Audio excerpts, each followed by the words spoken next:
Welcome, everyone, to today's live stream, episode 10 of our Dragon Age the Veilguard Rogue gameplay series. I'm Commander Jarval, and I want to thank you for coming along on the journey today. So, nothing much on the admin notes, so we'll jump right into the recap. At the end of last week's episode, we had finished up a main quest line in the Hossberg wetlands. We had also done a couple of side quests there in the, or one side quest there in the, no, I guess a couple, there in the wetlands, and we picked up two more. And let's go ahead and jump in, and we'll kind of look at our quest journal and think about what we're going to be starting off with today.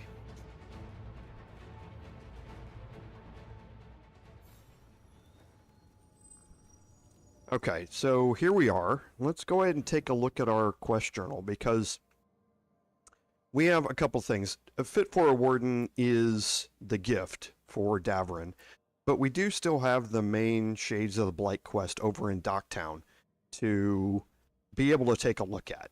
But we did pick up a couple of things last time while we were wandering around, and the two champions here in the wetlands I think are a little bit above our level to deal with right now, so we probably don't want to get into either one of those right now. We have the Gate of Deep Sorrows at Treviso, which again, recommended level 30. You can tell it's red, so we are obviously not there yet. We have the Necropolis halls, the pinnacle of its kind, and the Ravane Coast, which we can't access yet because the Shark's Mouth Caves aren't accessible to us. So we're going to have to deal with the Shades of the Blight in Docktown. But first, let's go ahead and give our gift to Davrin, and that means that we're going to head back to the lighthouse.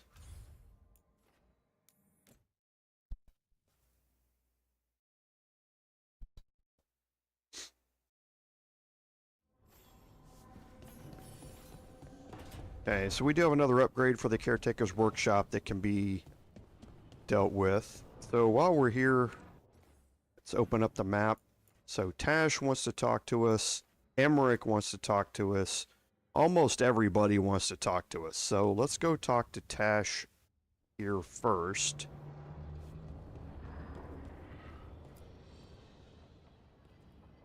Usually have to dodge traps and fight spiders to see this much old elven stuff.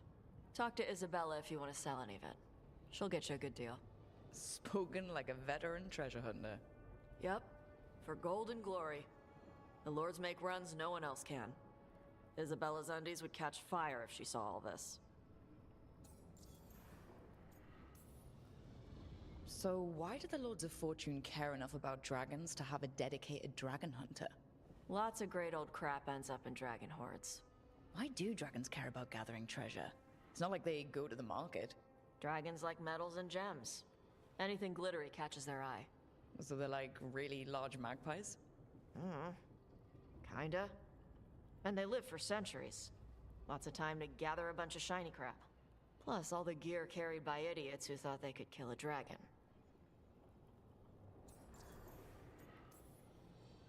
Bet you deal with a lot of nasty traps during those treasure hunts. Yep. What's the most complicated one you've dealt with? Old elven armory. Had letters on tiles. Probably supposed to spell out the name of a god or something. Probably? I don't read elven. Found handholds in the ceiling and swung across. Well, that sounds more like a puzzle than a trap. Ugh. Puzzles. You got the right idea going across the ceiling. Varric and I ran into an old elven puzzle once while hunting for Solus. There were these talking statues. Riddles? One only lied, one only told the truth, I think. Ugh. What'd you do? Varric gave them an autographed copy of his book. Turns out he's really popular in the Fade. Nice. I'd appreciate it if you avoided fencing any of the elven artifacts unless Valara tells you it's okay. Don't worry about that. The Lords of Fortune aren't thieves. As a crow, I'm not the moral authority here, but if some lords don't think like you... Nah. Anything we hunt is salvage. Old forgotten ruins and crap. And we make sure we're not screwing over a culture that lost it. That's what my mother does with the Kunari stuff. So your mother appraises Kunari artifacts the Lords of Fortune find? Yeah. She tells them how rare something is. How much it might be worth. Also tells them if they found something cultural. Cultural... You know, important. Stuff you don't want going to some rich noble's collection. The Lords send that stuff back to the Kunari in Parvalin. They pay the Lords a finder's fee.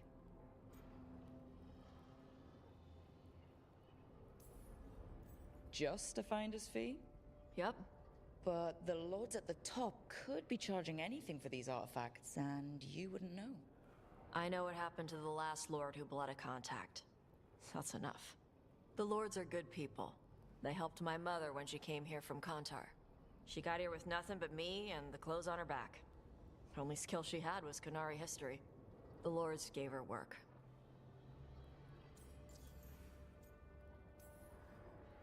How does the Ravani Royal Guard feel about the Lords of Fortune?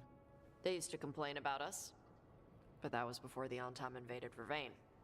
And now, Ravane sees the benefits of having a bunch of heavily armed people on their side. Same for the Pirate Armada. It's bigger than Ravane's official navy. But we're also helping save old artifacts.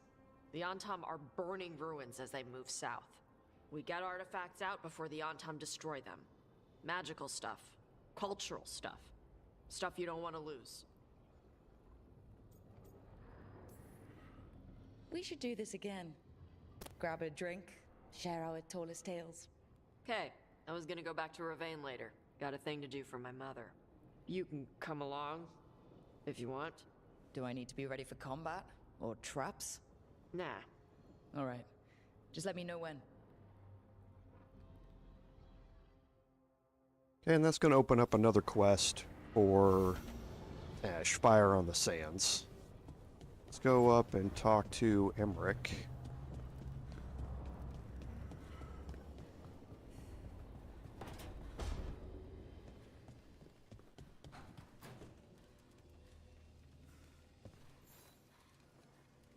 Rook, interested in visiting the Memorial Gardens? What are you up to? I must tend to some rites in the Necropolis. I'd like to show you its more peaceful side. It's going to open up Walking the Graves, and both of these are going to open up new areas inside of the Ravani Coast and the Necropolis Halls, respectively. So we are definitely going to go do them. Let's upgrade our shop real quick. Offer, Dweller. I will answer.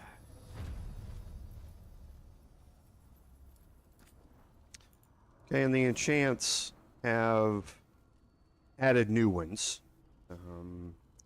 Nothing here that I really want to add that I don't already have. There are some things that we're going to be looking to change later on in today's episode, but just not right this second.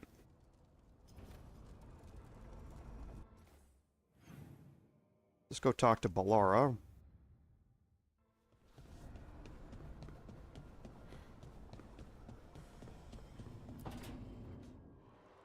I cannot say. Who created you? I cannot say. What can you say? I cannot say.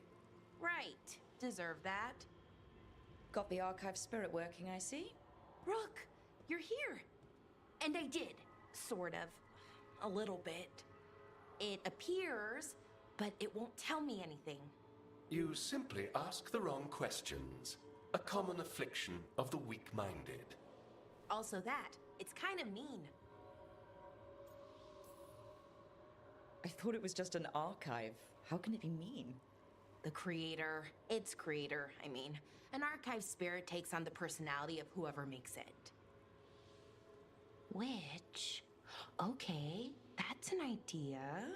Syrian learned a lot, taught me a lot about these archives. They have, well, not thoughts like us, but sort of pathways, I guess.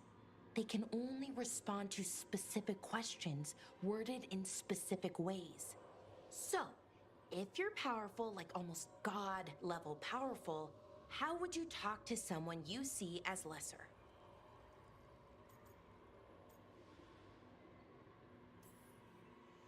Really condescendingly, based on experience so far. Right! You wouldn't ask questions, you'd tell them what to do, so let's try that. Archive, tell me who built you. One of the greatest of Elvenar, a steward of her glory. Truly, I was blessed to bathe in his warmth. Anaris built me, and to him I shall someday return. You mean the Forgotten One? I cannot say. Good point. That was us.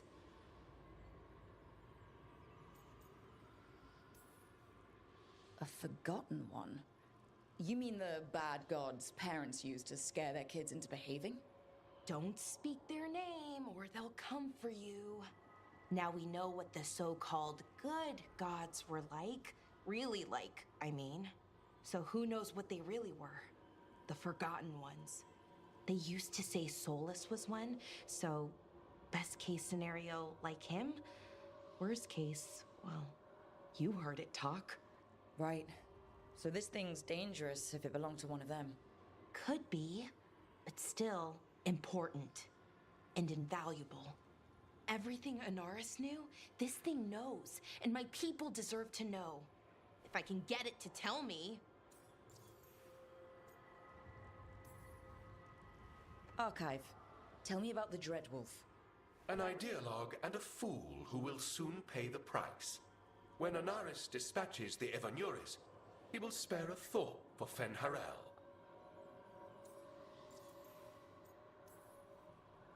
Archive, tell me about the Evanuris. A group of cowards hiding behind their more powerful magic and superior numbers. Their jealousy of Anaris was palpable. Their war is unending, but Anaris will prevail.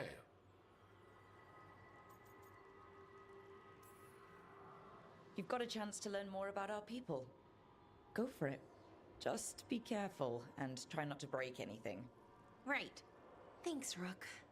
All thanks must be given to Anaris, for he will cast down the oppressive Evanuris and take his rightful place. What a shame I can't stay longer. Good luck. Appreciate the support.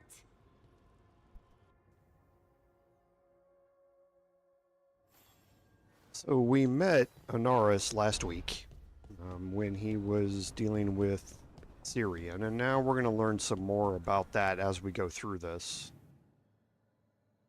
Let's go talk to Lucanus next, and then Davrin last.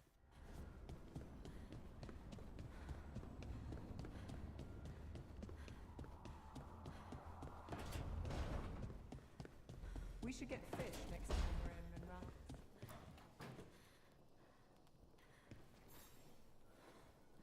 Well, it's all as you left it.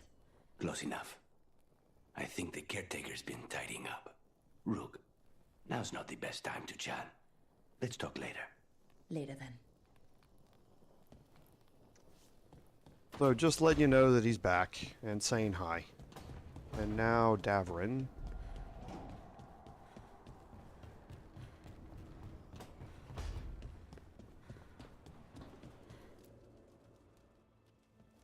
It looks like our boy Asan is feeling his oats. Or whatever griffins feel. He's getting the hang of it. When he listens. He seems to be able to handle himself so far.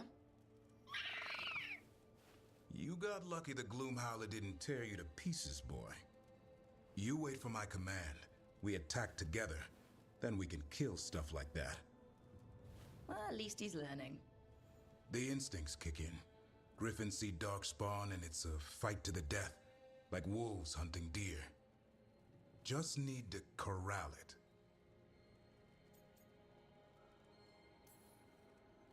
You'd never know it to look at him. Seems friendly enough. As long as he likes you. So what I'm hearing, Asan, is gingerwort truffles for life?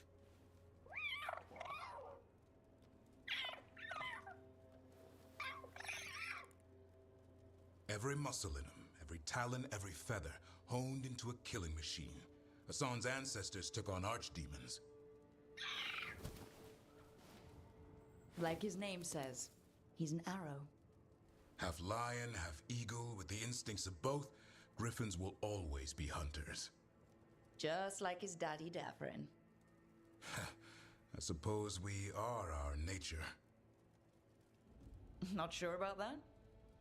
Most of my life I've hunted the darker things in the world. But caring for a griffin? What do I know about that? Yet here I am. That's not so bad, is it? Not the path I expected. Makes me wonder about Hassan, his brothers and sisters, still young, pure. You're worried? I'm responsible for the future of every griffin alive. I want it to be a good one. These animals live to fight, but I wonder if there's another path for them.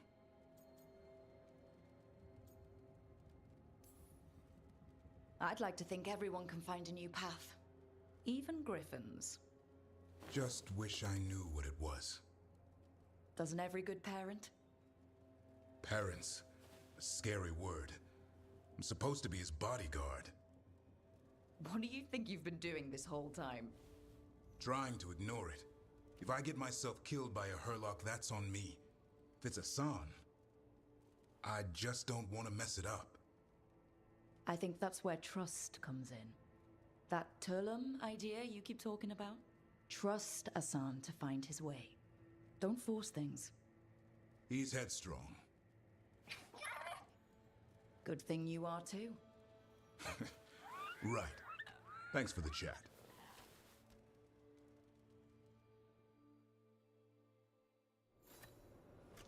Okay, and now we're going to give him his gift. Good taste.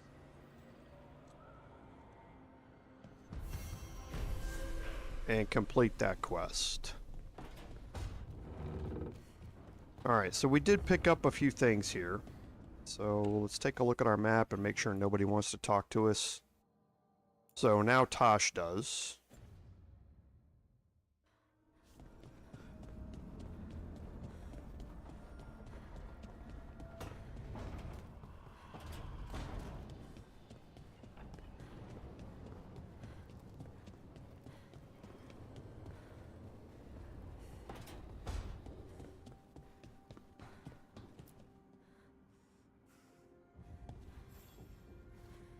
Hey, you heard of the Hall of Valor? It's a fighting arena with the lords. Interesting. Just tell me when you're ready. Okay, and that is what we are going to track. We want to unlock the Halls of Valor as quick as we can. So let's go ahead and take a look at our map. And the Halls of Valor are a complete separate area all to themselves. So let's look at our missives here. So we've got something that's going to be coming up back in the Hosberg wetlands, but we'll deal with that here in a bit.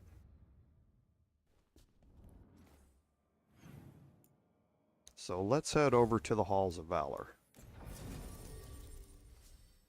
Definitely going to have Tash along with this. And Emmerich.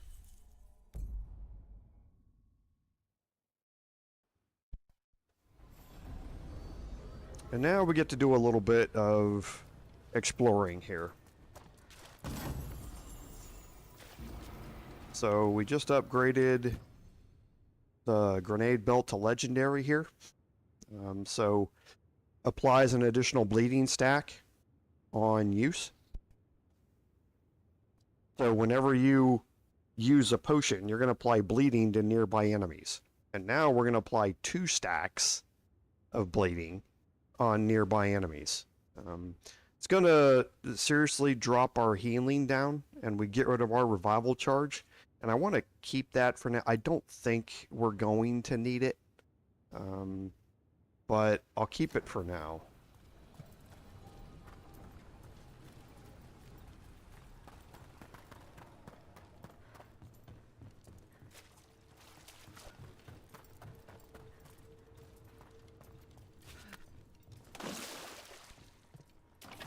Don't forget this one kind of hidden back in here. Always look at your mini map so you can see those little areas. Okay, now we get into the concourse here. So, let's explore down here first.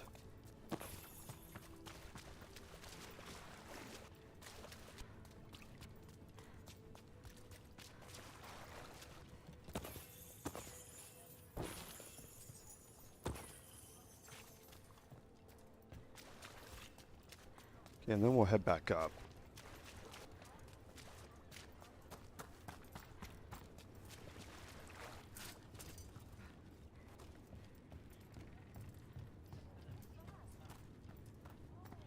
Now we have our vendor. Now this is the Lords of Fortune. They are curse-free, guaranteed. they're our final faction to unlock. We can go ahead and sell this off. This is going to allow us to upgrade the shop here.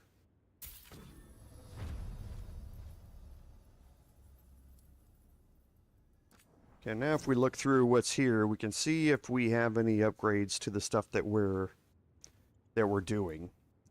So, a couple of things for Tash. The Golden Locust is a good increase for her.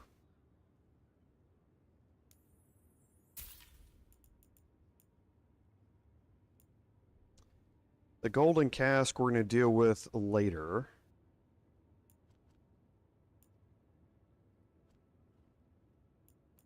Okay, we have Pierce. So your damage gains 100% penetration for 10 seconds. And the passive is 10% penetration. You can get up to 40% penetration with this. There are two 15% penetration skills that you can pick up as well. We're not going to use it, but we'll pick it up. Twin Palladium, we're definitely going to pick up here. This gives us 50 maximum momentum as well.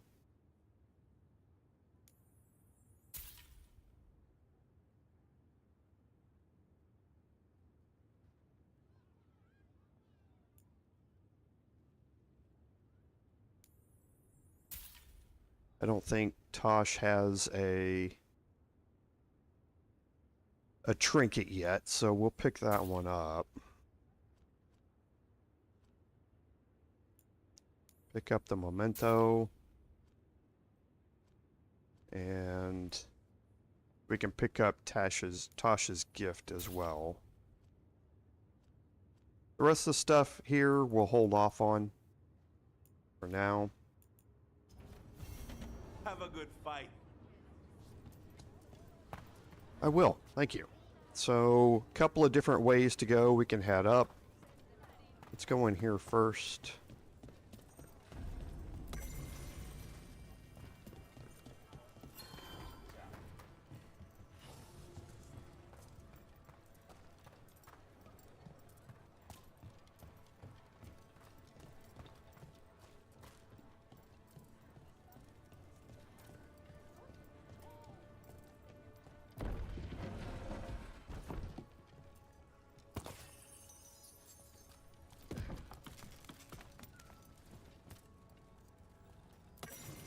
And this will get us access to our first item chest here. That's going to upgrade the Casings of Fortune. Again, we're going to look more about that a little bit later.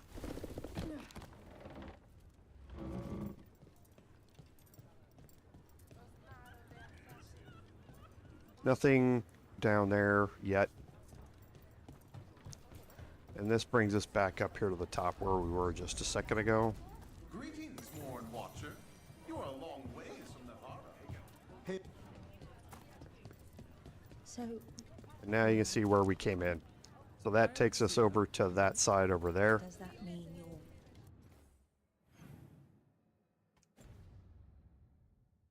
not a mage? It means that my magic is primarily. So this passage and the one on the left downstairs both take you up to the same spot. Welcome to the Hall of Valor. I knew you'd find your way here sooner or later. Your kind always do. And here's that staircase that takes you back down to the entrance where we came in.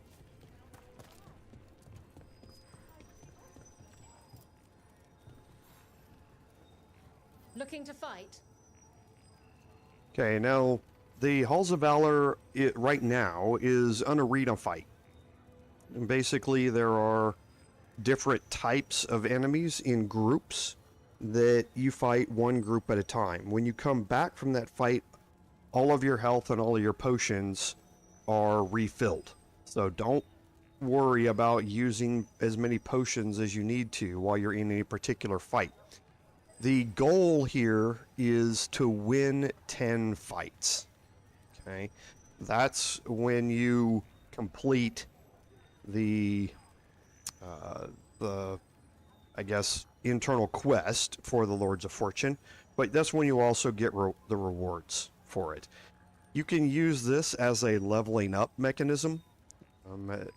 If you would like, bring different characters in here to have guaranteed fights where you can up their bonds and that sort of stuff.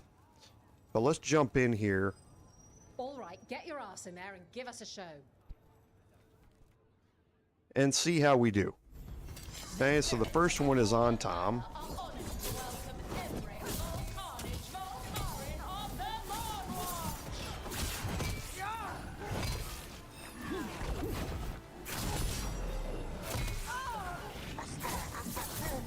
Let's just focus some down to get rid of them. Just get rid of some of the numbers here.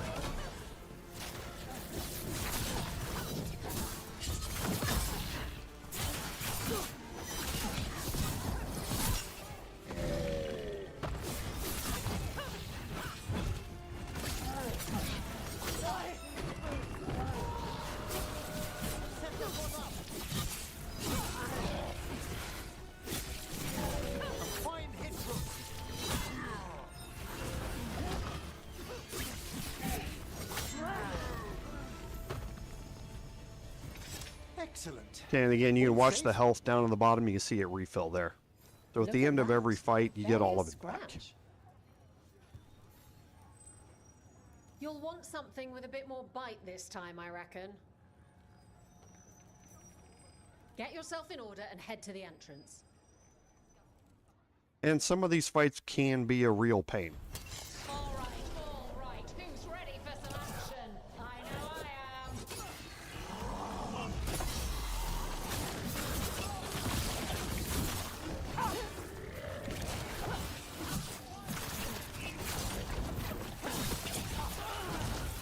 I'm stuck.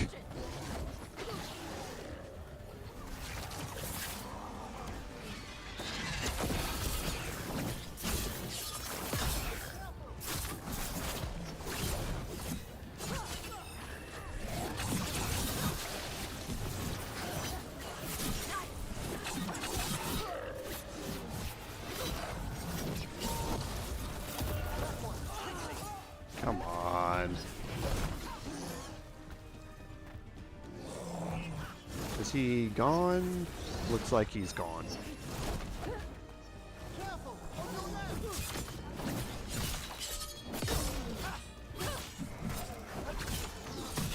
Look at all the bleed stacks. Alright, let's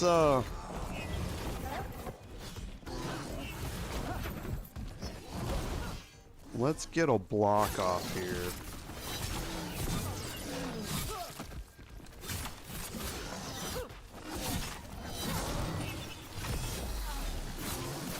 Get necrotic weapons back up. No.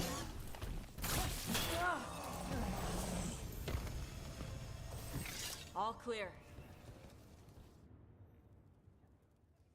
Spectacular! We felt the blood spray from way over here. Ready for something really spicy? I've got what you need. Get going! Don't keep your fans waiting. Grab a cold drink and unbutton those collars, my friend. This next fight is going to be...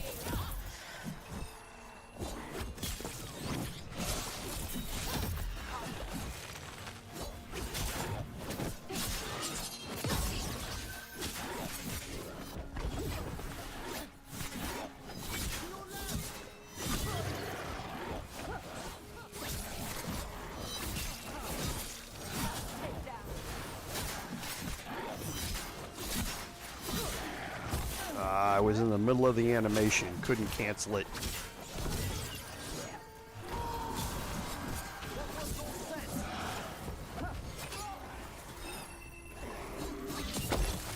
Ah, bad timing.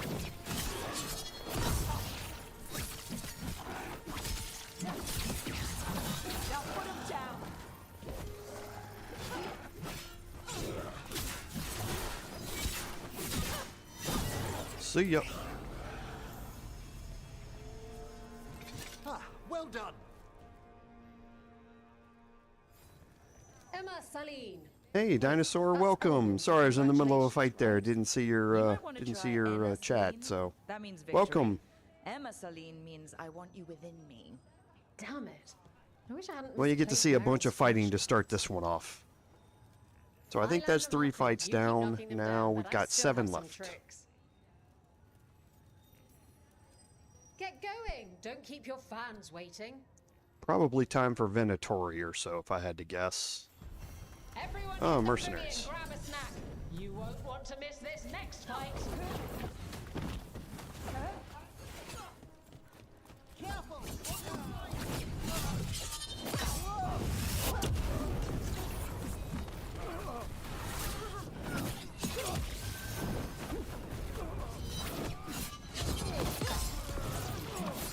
Get rid of him.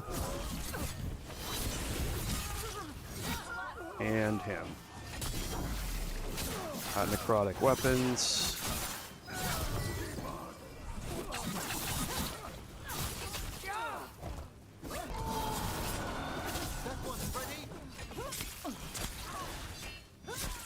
I hate the delays in those. There we go.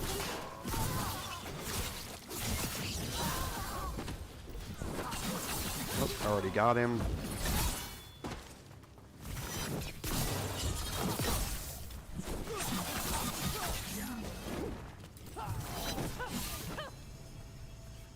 Adrenaline, triple threat, necrotic weapons, and medium armor mastery. Are we just stacking up the advantages over there? Barely a scratch.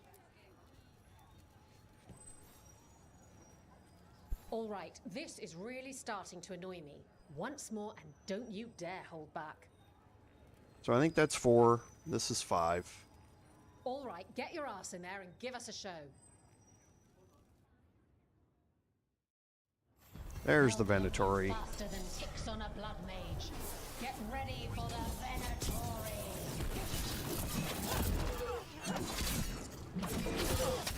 We're going to drop some skills here this time.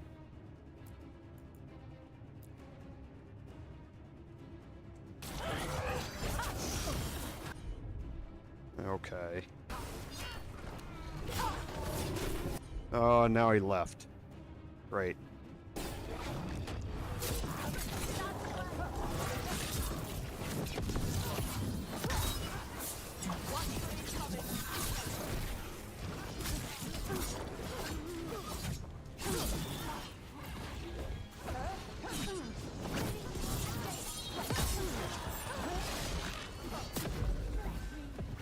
Alright, now let's go get him.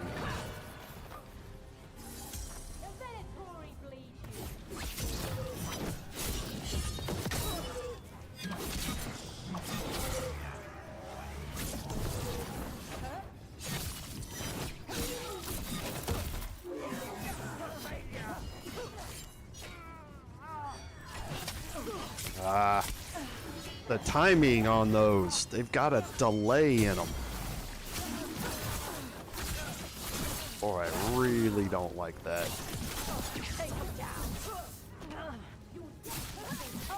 Alright. Come here, buddy.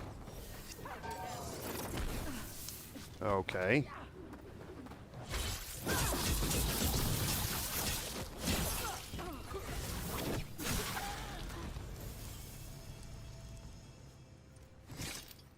Walked right into that next one, but you can see over there in the right-hand corner. Crows send their regards, eh? You sent yours in ways 5 that out of have been 10. talking for a while. People don't usually cheer when I assassinate. Want to blow off some steam? All right, get your ass in there and give us a show. Now the back half of this thing's accelerate a little bit. Grab a cold drink and unbutton So those now we're going to belts, be my getting friends. into demons Next and fight all is of this going sort of to be stuff. hot.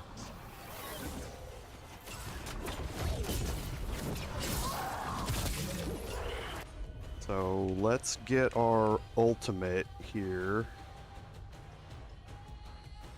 drawn up, but first we'll drop a weakened.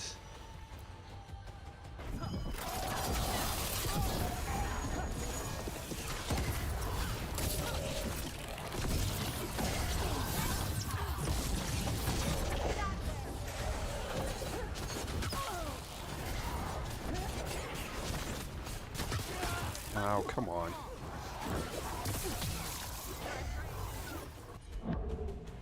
Okay, so we'll drop a pilfer here.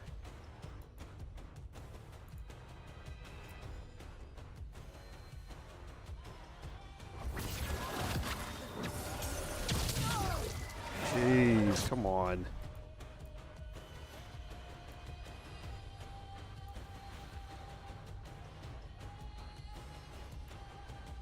We definitely need to get rid of him first.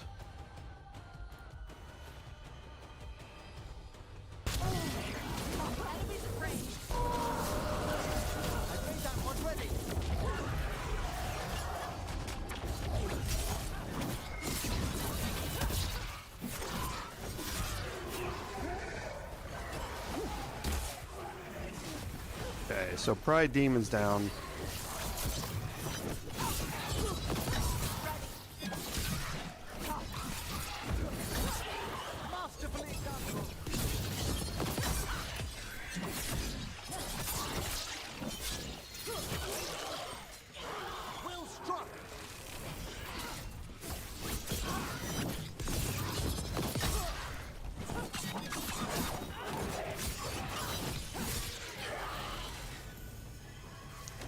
So yeah, like I say, the back half things start to accelerate a little bit. And I'm out another 20 gold. Maker, I should stop betting against you.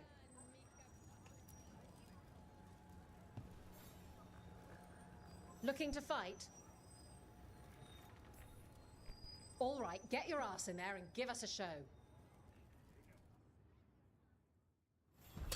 We got the idea for this next match from a traveler named Armax. Then he used it to challenge shepherds.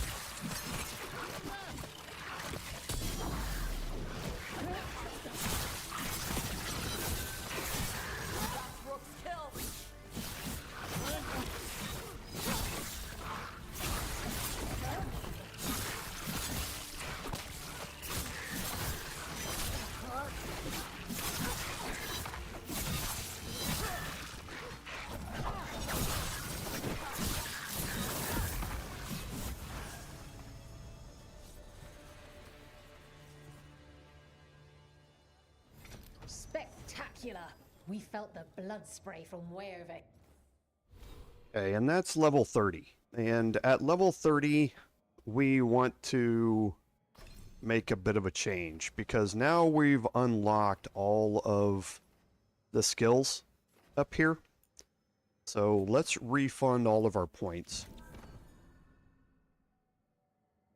And we'll start looking at all of this from a more systematic way. This isn't going to be the final build that we're going to be doing. We don't have enough points for that right now in any way to get us exactly where we need to go. And some of these skills we're not going to be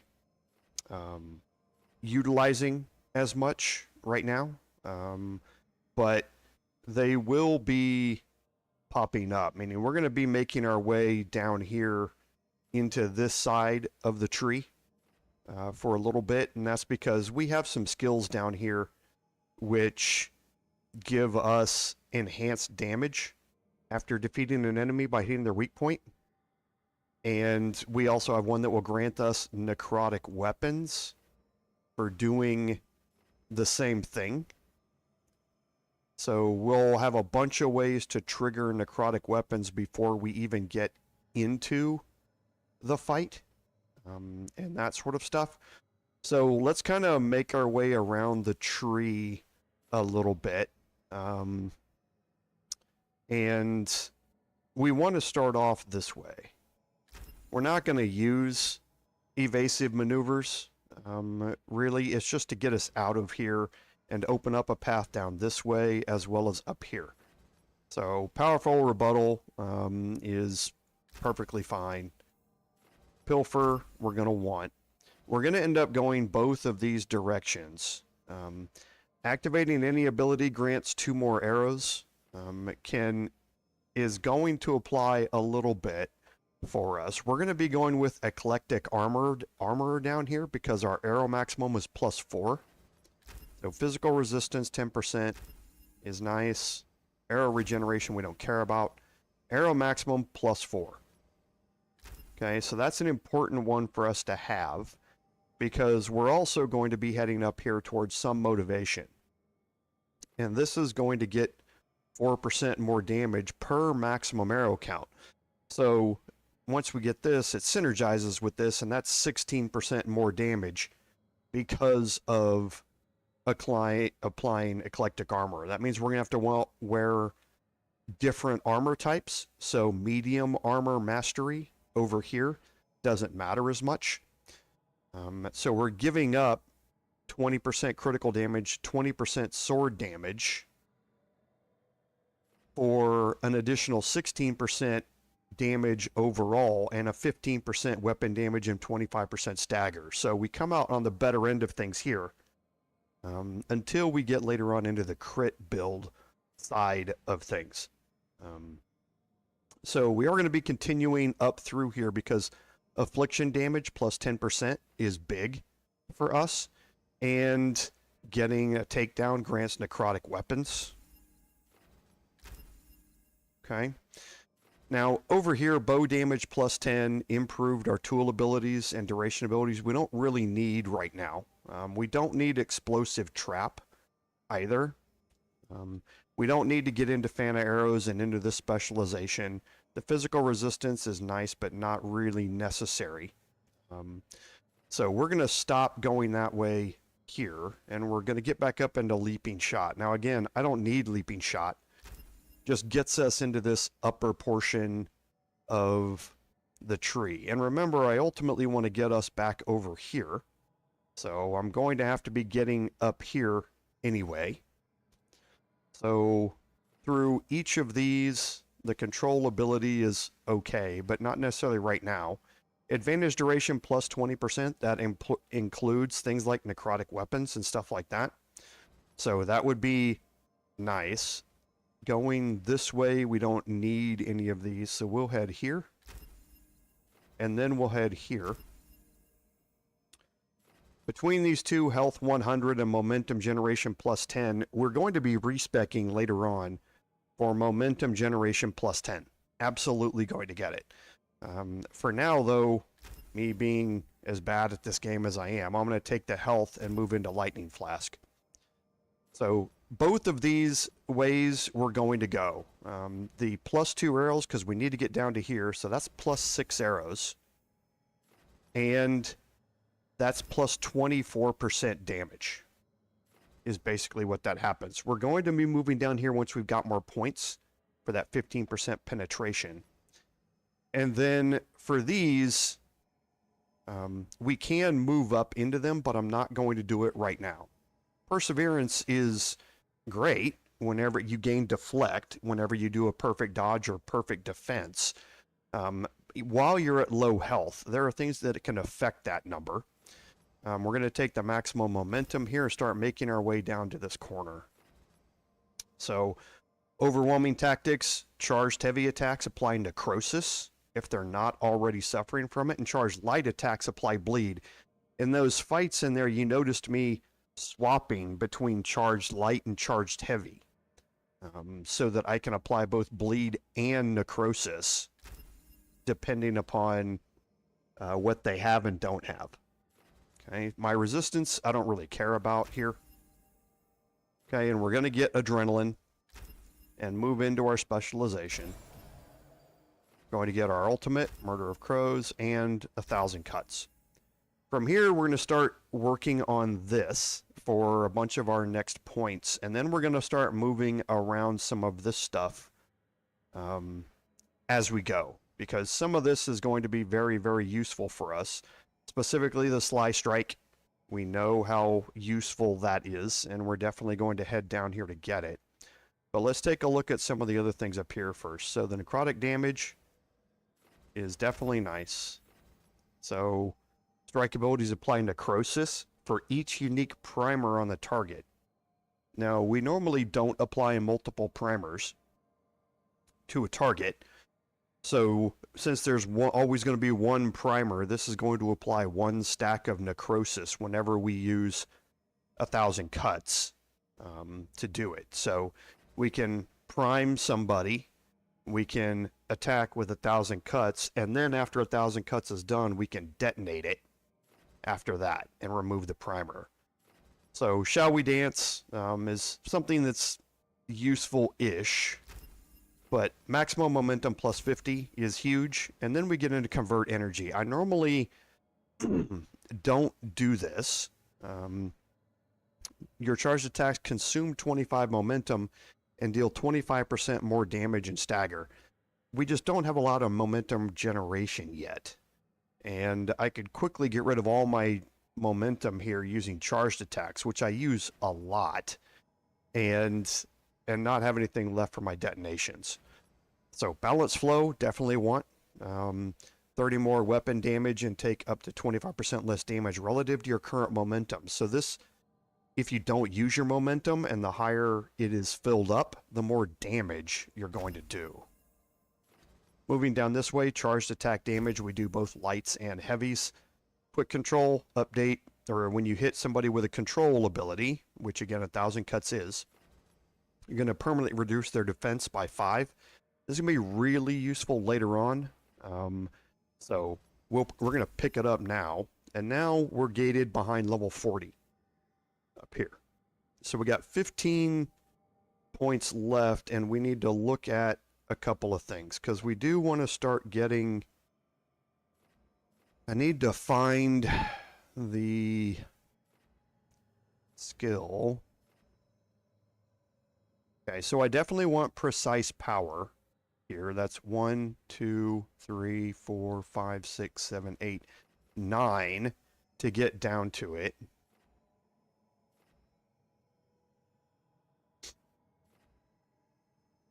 And then there's one where if you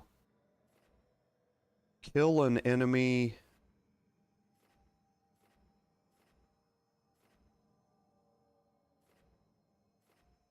with your arrows, yeah, here it is. Defeating an enemy by hitting their weak point grants necrotic weapons.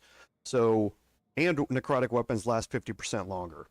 So if we target a small enemy, shoot him in the head and it kills him, we're going to get necrotic weapons immediately off of that. We don't have to do a defend to do it. And they're going to last 50% longer. And then also, we're going to gain enhanced damage because we've hit their weak point and killed them. Okay, so by targeting one small enemy at the start of the battle and taking them out with your bow, you can get both enhanced damage and necrotic weapons out of it. So let's start moving down this way. Lose 35% less momentum when you take damage is always nice. Reign of Decay we'll take. We're not going to use it. Moving down this way, damage versus barriers. Better. And then Bated Breath. Your bow can now be charged up an additional level. And that additional level does additional damage. If you hit a weak point, you can take out bigger enemies with it. And then hence gain necrotic weapons and enhanced damage off of it. Debilitating shocks we don't care about. It's just a bonus. And here's maximum arrows plus 2. So now this is an additional 8% damage. So we're now up to 34% additional damage based on the number of arrows that we have. And light armor mastery we don't care about. Poisonous precision is what we want. Okay. Moving back here, we have to move into bated breath, which we will. And between these two, the maximum momentum is what we want. Then we'll move back to Keen Eye. So 2 additional momentum from arrow hits. This bonus is doubled when hitting an enemy's weak point. And this is going to come into play against a lot of the boss enemies as well, because you can automatically target weak points with your light attack, not your charged bow attack. And you can spam these off really quickly and generate additional momentum pretty quickly with it. So momentum generation or arrow regeneration, we definitely want the momentum generation.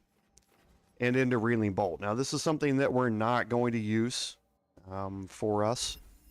But, well, actually, will we? Because this applies weakened 166 to 228. Yeah, we won't be using it. Electric damage, we don't care about. Takedown damage, we do. And then into precise power. Okay, so for two of these left, weak point damage plus 10% is nice. This would let us kill those enemies quicker.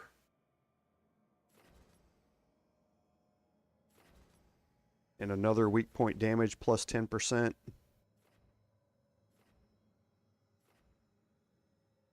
Let's just make sure there's nothing else.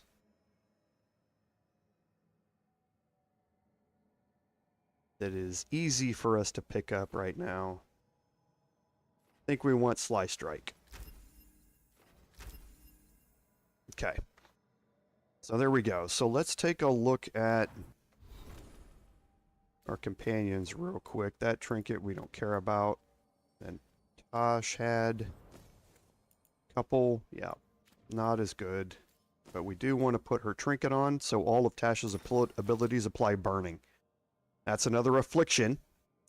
So now we're stacking up bleed, necrosis, and burning on a target, all with increased damage for us. Looking at my character, we've got +4 maximum arrows from the Duelist Coat. So we were at 34 max damage. We are now at +50% max damage. And because we've added in those arrows to give us that additional point, or that additional damage. So that's why the Duelist Coat, especially later on, is really nice. So we'll keep that in mind as we go. I don't think any of these right now we want to swap off of. I don't think I'm going to need a revival charge in here. So let's plug in the Bandoleer's Belt for now. So we've got necrosis damage ring and we got a bleeding damage ring. Okay, acting in concert with each other for the two main things that we're stacking. The Twin Palladium, we're going to end up swapping off of one of those two to equip Twin Palladium, just not right now.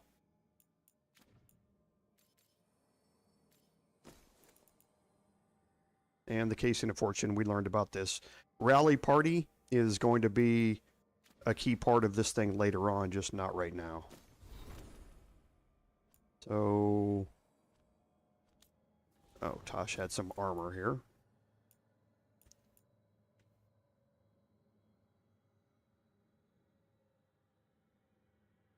Plus 50% stagger from detonations is better for me. And then here. So we picked up the Pierce rune here. And nothing that we want to keep with it right now. The +1 maximum potions is okay for us. But eventually, once we become more unkillable, we'll swap that out for either necrosis damage or bleed damage. Here. Okay, so now let's get in here and we're going to approach these combats a little bit differently, and you'll kind of see that. Looking to fight?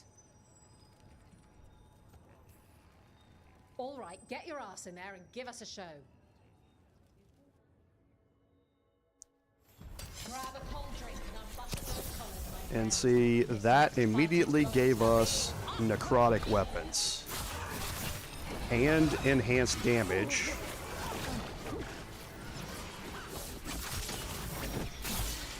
Without really having to do anything. Just targeting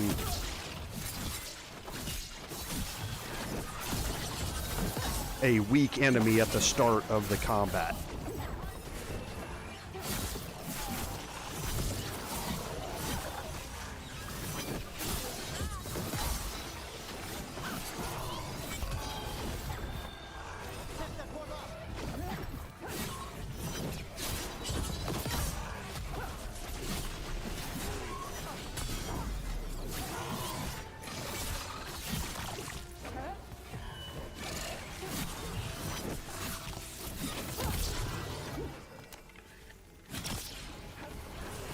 Ah, he died. Oh, that's gonna hurt. But the bleed is ticking away.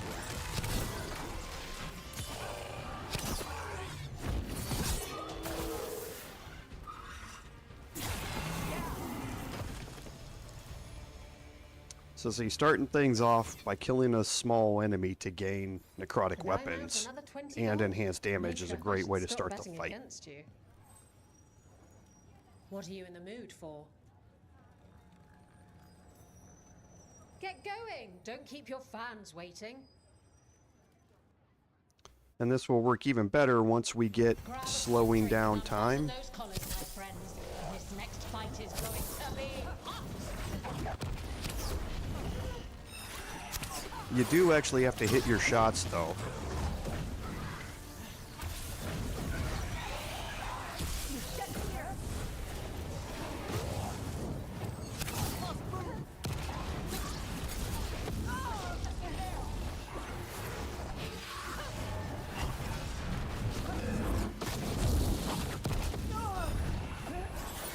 Okay. That's going to apply bleeding to everybody around me. There we go. That's gonna hurt.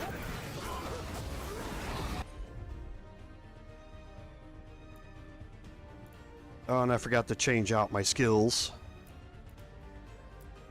I'm gonna take a hit here. Nope, I didn't.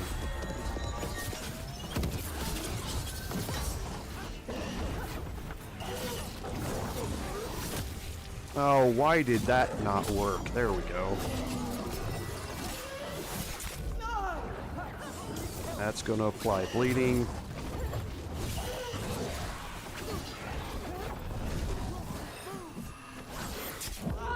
Jeez, those things hit so hard.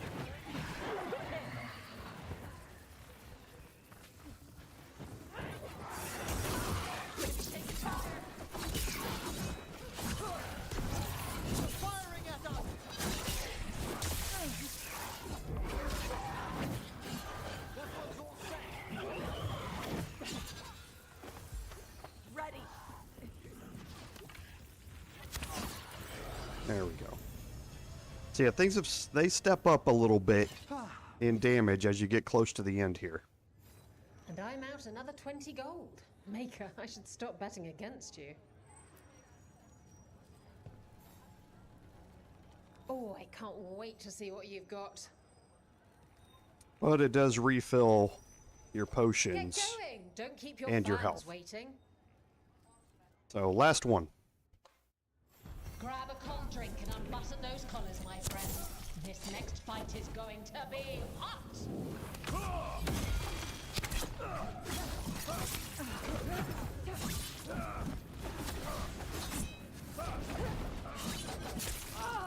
I hate these rogue types.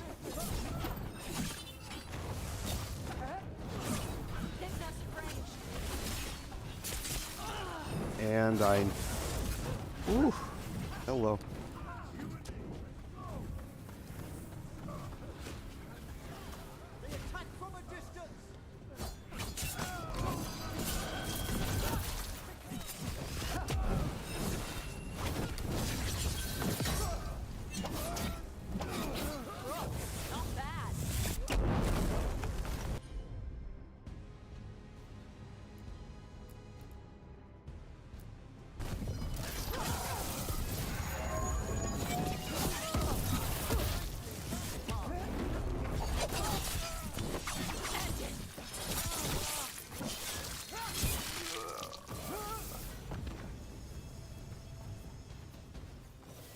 It's over. And that's going to get us another unique, the Call of the Hall.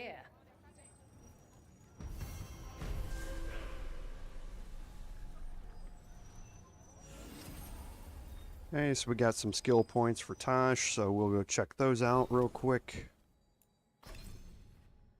And again, we've been focusing up here with her applying Overwhelm. The cooldown duration drop here is going to be really nice, also allowing it to trigger automatically in combat. And then the Call of the Hall ring. So plus 50% takedown damage, plus 50% stagger. Gain a random advantage on takedown. We're going to be advantage stacking. I mean, we already are to a certain extent. We're going to be advantage stacking more as we get the last 20 points into our build as we level up. And gaining more damage based upon how many unique advantages we have available to us. And this would become a part of that. But again, not right this second. And I did notice something that I want to look at. Okay, there it is. Poisoned Reply. So we need 3 more points to be able to get to it. We don't have this anymore. We're not able to easily get it either. So we'll just have to wait and pick that up. Poisoned Reply is definitely a part of this. We can already gain necrotic weapons from our arrows, but we also want it, once that runs out, it's a lot harder while you've been meleeing enemies to swap to a bow and take out an enemy while you're in the middle of combat. So this allows us a better way to get necrotic weapons during the fight, and then allowing them to deal 25% more damage is key. It's just, we couldn't get it anyway. Let me see if I can refund those two, go to Toxic Dash and Maximum Necrosis stacks +1 so that our next level up is going to get us Poisoned Reply. There's nothing down here that I want to get rid of. Yep. Oh, and I need to change my armor out. I can actually remove that one and put it here into Poisoned Reply. Definitely want to get that as our way to get our necrotic weapons back in combat. So now I need to change out from 2 mediums to 1 heavy somewhere, and the heavy's going to be up here. Now there's a few that I can use in here. The Iron Veil is actually a really cool helm to have in this. The apparition that applies necrotic damage is actually pretty cool. The Antivan Parade Helm is another one that I normally end up using. The plus 25 necrotic weapon duration, the damage is also huge on it. And then once you get it leveled up, this is the one that you use all the time. So at that point, you're able to double or increase your damage, your duration, your necrosis stacks, which again, we're going to be affliction stacking and that sort of stuff. So this one works out well. Right now, it's just going to give us the necrotic weapon duration. I'm going to go with the Iron Veil for now.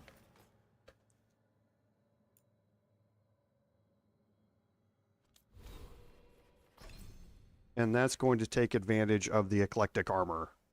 So we're going to gain 4 more arrows here. So now we should be at 22 arrows, I think. Yep. 22 arrows down there at the bottom. So that is an additional 4% damage per arrows, per maximum arrows. So that's 88% damage increase because of that. So definitely something that we want to focus on. And I think that's it in here for now. Yes, it is. Yeah, we found the chest in here. So let's look at the world and see where we want to go. So walking the graves is probably a good one to do. This is going to open up some more stuff inside the Necropolis halls.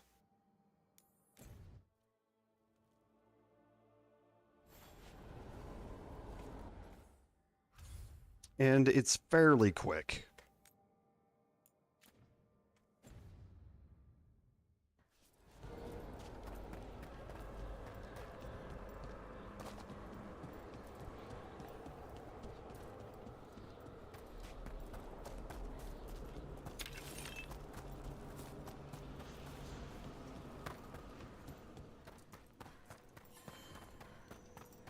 Let's check in and see if we can, if we picked up anything there.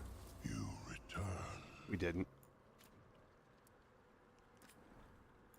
Where are we? So we purchased everything that we can buy until we upgrade this. I'm going to be focusing off stream on maxing this shop here. A lot of the stuff here deals with necrosis and necrotic weapons and that sort of stuff. So we're definitely going to focus on it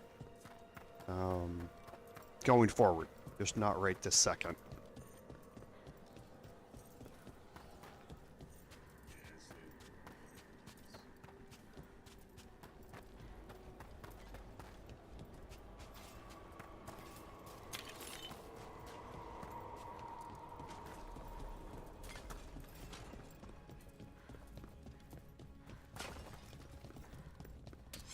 We've company. Okay, so looks like we got some mercenaries down here, and one of those mercenary shield bearers. Yep. So now we got necrotic weapons. Oh, come on.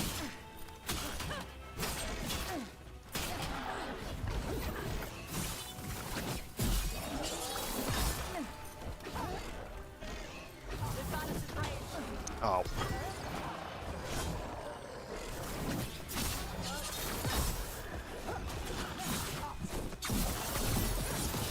Oh boy, all of that damage.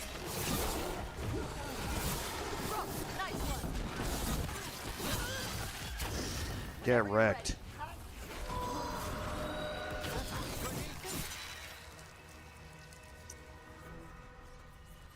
We're good. Once you land that heavy after that charged heavy attack. Ooh boy. And is this the one?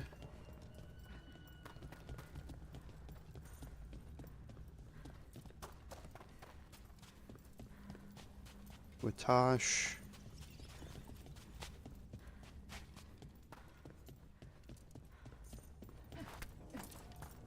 I don't think it is.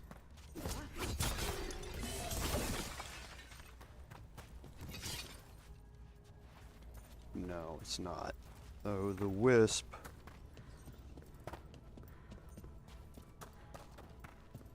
That we need for that.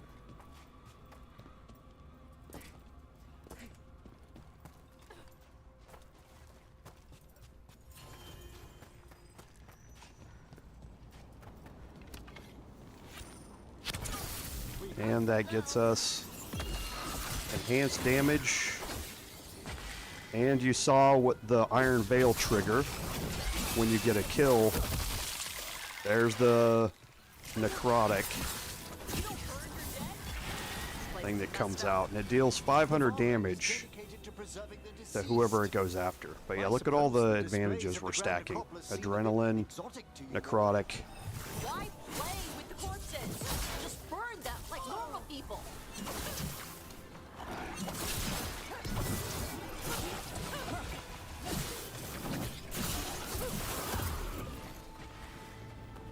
Come here, buddy.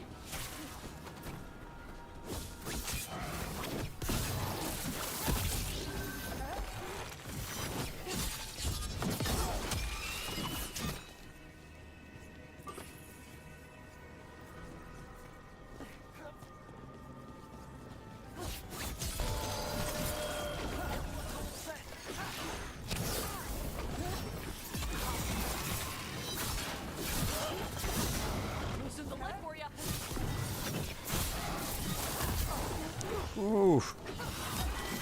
So harsh. Now let's see what they've got.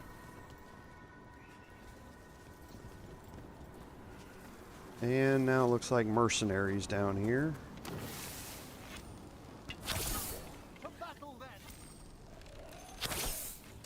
Come on down here, buddy.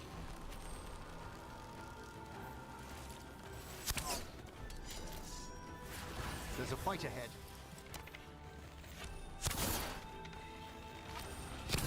Hitting us at range.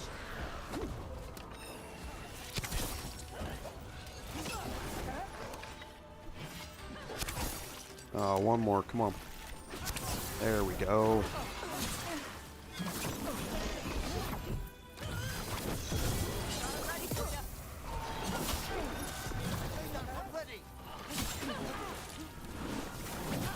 Oh, ran into that one.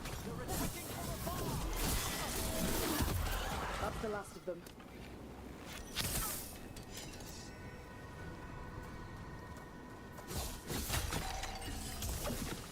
So you can already see how much more damaging the build is.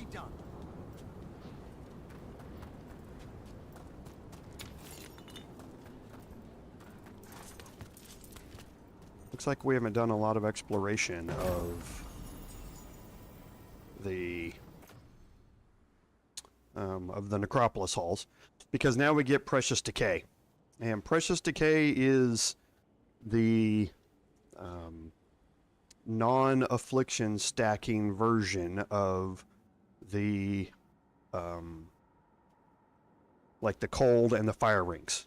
This is purely focused around the necrotic damage as opposed to necrosis damage. So this would up all of the damage I'm doing with all of my necrotic weapons, but it would not add to the necrosis stacks.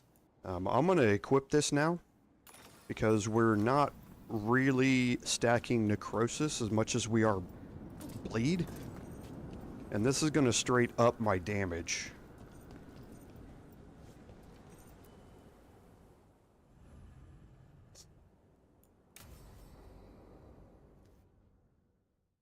And now this is fairly straightforward. It's following him around a bit and learning. Thank you again for coming.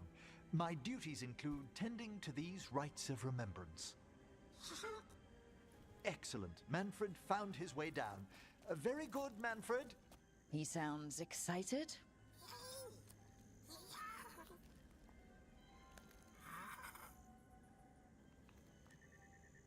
I thought we'd start the rites here.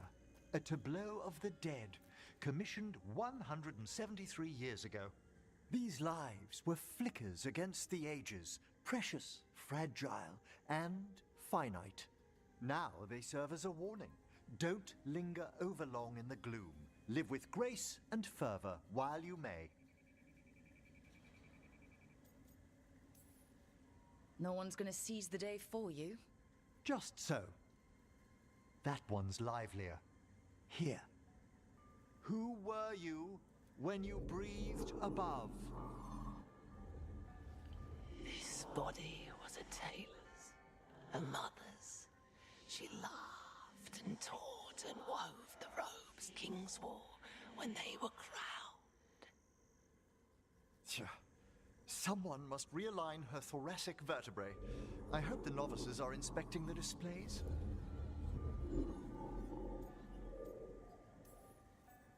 Seems disrespectful to abandon something you built. Precisely.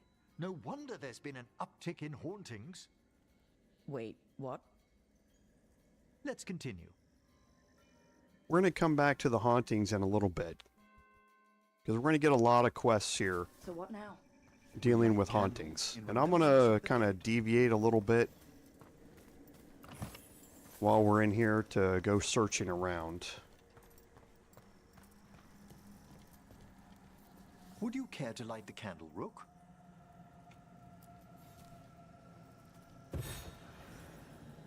Look at this. The last tomb of the Tannhausens. A very influential family in the Storm Age. We broke the bones of dragons. A posthumous motto. Their last heir met his match against a Highland Ravager. Death by dragon? I'm surprised there was enough to bury. How interesting that the Necropolis moved these gardens so far below. So the Necropolis actually shuffles its rooms around? From time to time. Very unlikely to happen while we're inside a chamber. Could you light the next candle?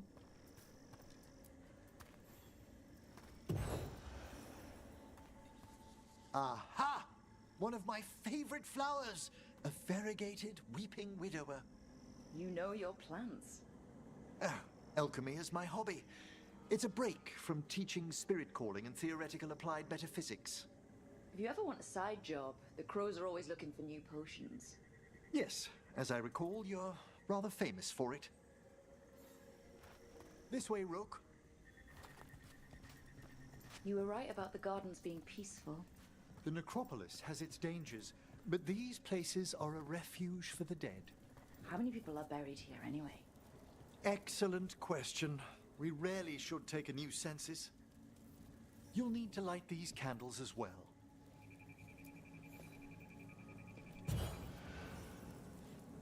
Open your hearts to the final day, companion of all the ages. I was pleasantly surprised by your respect for our undead tableau earlier, Rook. I'm beginning to think people outside Navarra find the Necropolis a little unnerving. Crows have plenty of ceremony, believe me. The spirits gather. Only a few more candles. Follow me.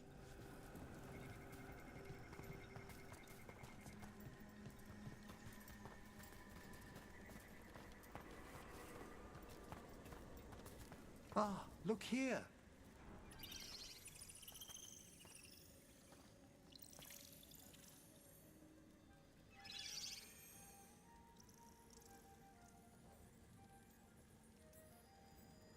Hi? Should I say hi? It's curious about you. We're also enjoying the gardens, but with one last ritual ahead. On your way, my friend. Spirits really are your specialty. I've always had a rapport with them. Even as a child, they were my companions. After you started training here? After I was orphaned. Oh. A collapsed building, swift deaths. After the funeral, the Watchers took me in. Belated condolences, if that's worth anything. Always. We move on, as we must, but those long nights linger about the shadows. How did you deal with it? I didn't. When I first arrived here, I was terrified. And you still joined the Watchers? They're what saved me. A little bit about Emmerich's history there. The next set of graves lies ahead.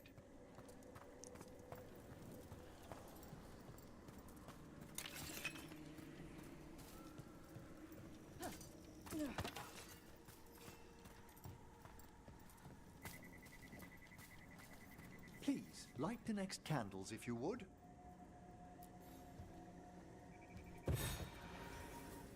There's much to recommend about the rhythm of a ceremony. It eases our worst hours. As a boy, the Watcher's rituals were exactly what I needed to steady my days with purpose. And some death magic? Well, every young mage needs a speciality.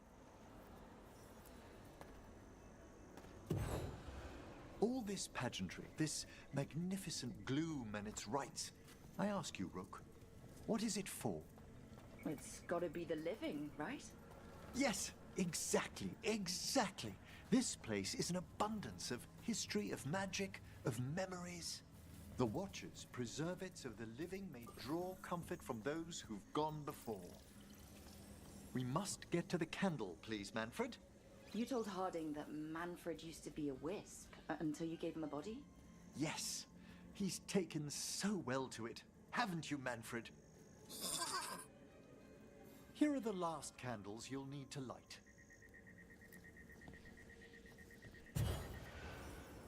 Once you're ready, we'll need to ring the bell.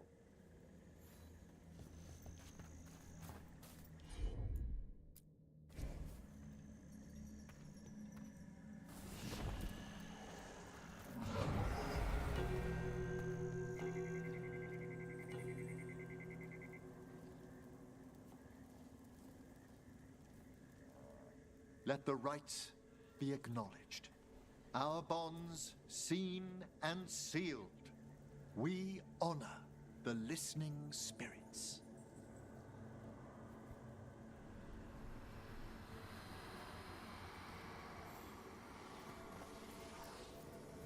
Hail from the abyss. We witness, good Watcher, faith kept in all our hearts. What was... The Necropolis hosts many spirits. We thank these guardians for their protection and friendship. We'll need to ring the bell once more to close out the departing ceremony.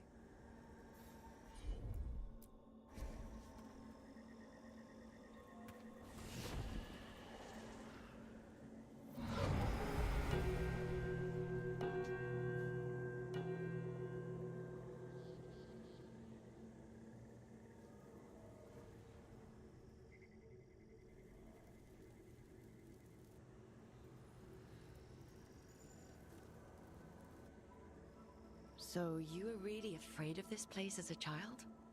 It wasn't the Necropolis itself, but what was draped around it. Have you ever been frightened by the thought of dying, Rook?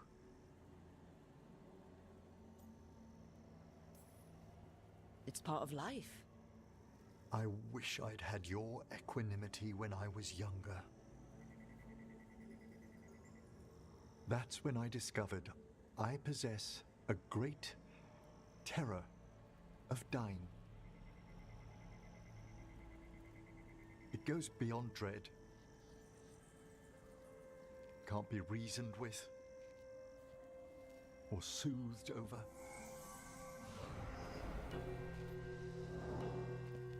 It comes without warning. In the dead of night, in sunlit streets. A raw, strangling fear struck somewhere deep past the heart. That's an issue for a necromancer. Oddly, I discovered I wasn't alone. I debated this fear with friends. I argued with teachers. Yet, it lingered.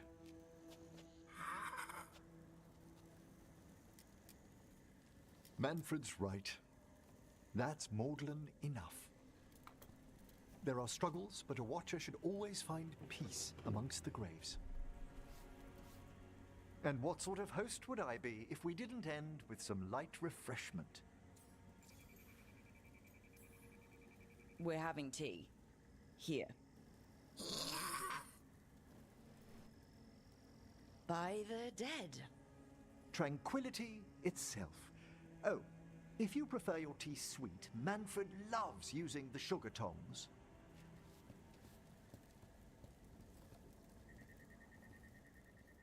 As with all companion quests, a chance to learn a lot more about your companions. This one just more than others.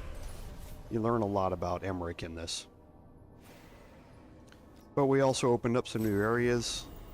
That's going to get us another keepsake here. For Emmerich, 22% increased healing. His ability cooldowns are reduced by 10%, and that's really nice. Let's go look at his inventory.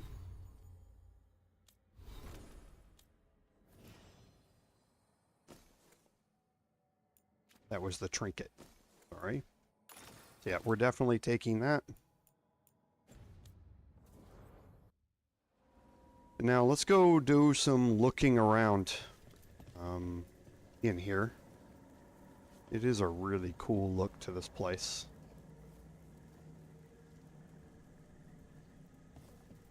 And it's been a while since I've been here. I did this part in my personal playthrough quite a while ago.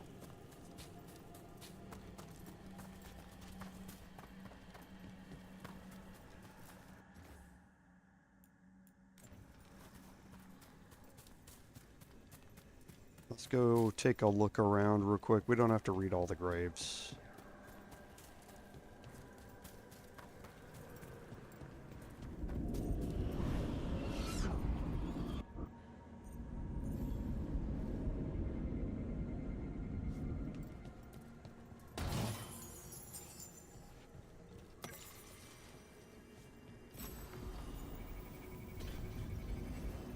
Okay, so let's take a look at Tash.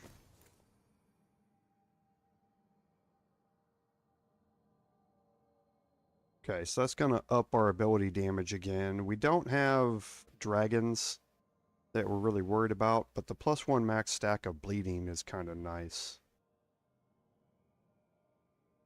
I like that 50% stagger from detonations. We'll just go back and re-enchant that later.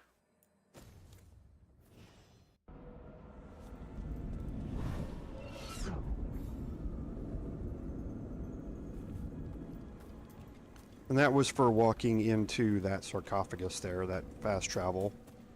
One of those teleporters.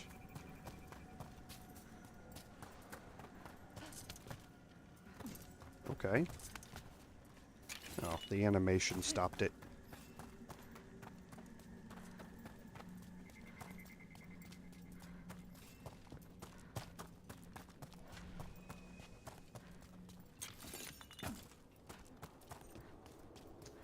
Okay, we're gonna need a wisp, and that wisp is up here.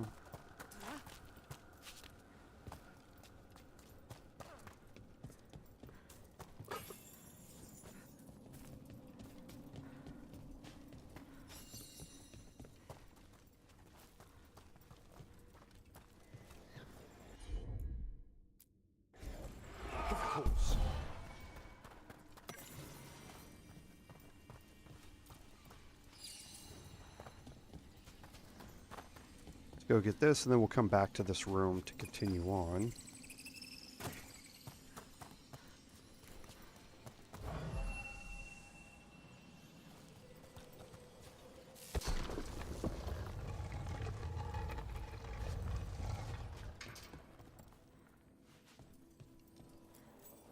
Ah, this one keeps its memories yet.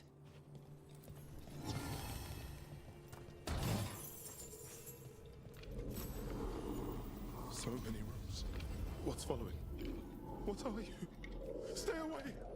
They're gone. House is safe.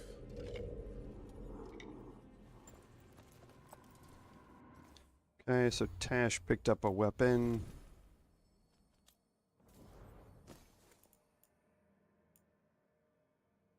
So quite a bit of an increase. This is the dragon-based one versus the Yantam one. So I don't think we need it. We're not going to be dealing with dragons just yet.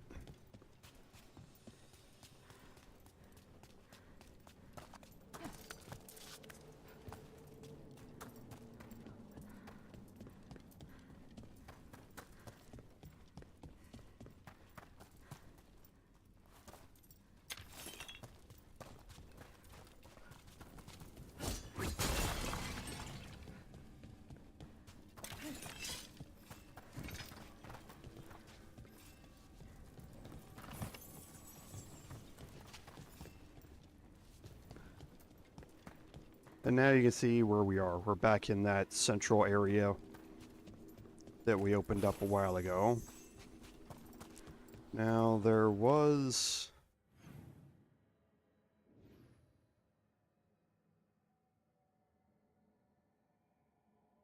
that other area with a wisp, which I think is through here.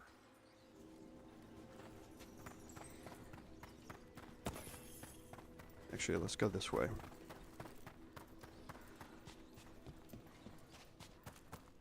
Okay, so yeah, I think it's back there. It should be down here around the corner.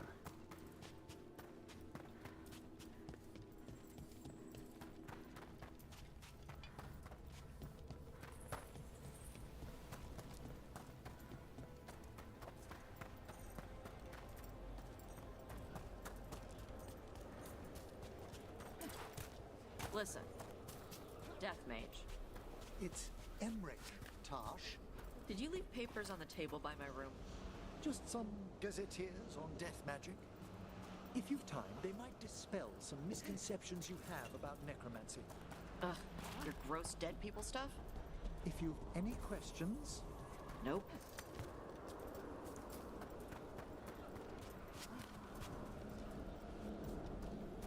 Okay, now I gotta remember how to do this one.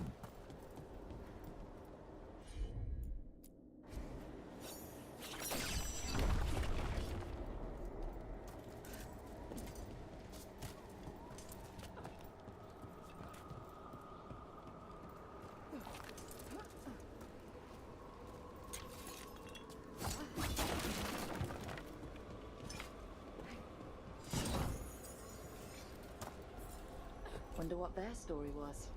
I could ask if you'd like. Stumbling. The steps. Skeletons saw. Oh. No choice. Had to be brave. Had to be brave. Too late to cry. So many graves. Alright, and then here... believe...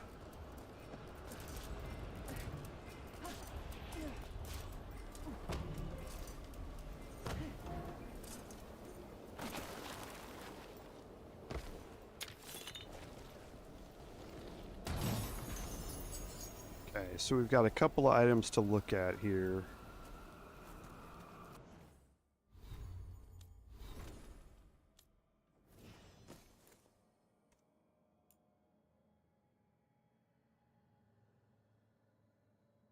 Okay. The 20% affliction damage is nice. We're going to have to probably swap this out and re-enchant though. Yeah, because we're probably going to want to preserve Gurnhide for him. The weakened effectiveness is really nice. But we'll keep it for now.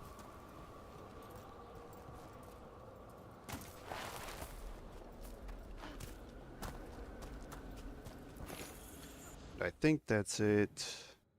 Oh no, we need to go back up there and over to the right.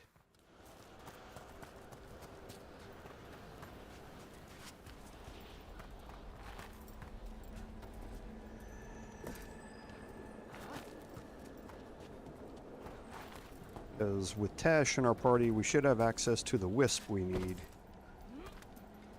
to open this up. Here. Oh, okay. Watch yourself. Trouble coming. Come on. There we go.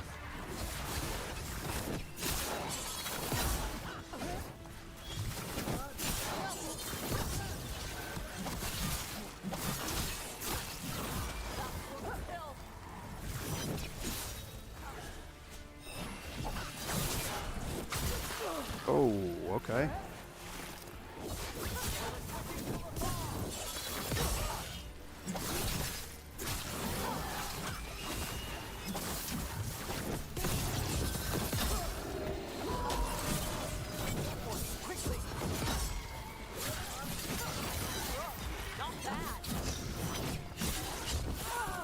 Oh, come on. Lead out. Thank you.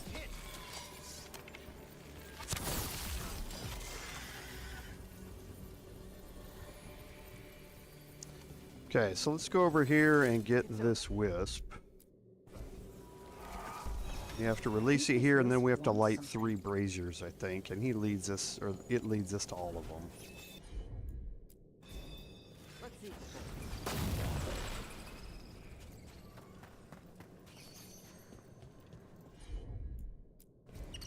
Yep.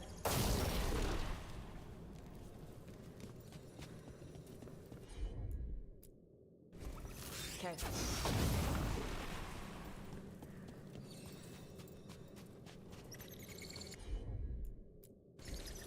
Got it.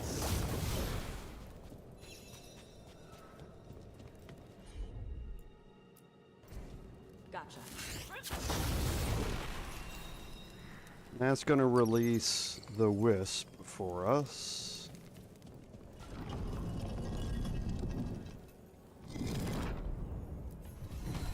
For us? Thanks. There it is. Very generous. And now we can head back over here.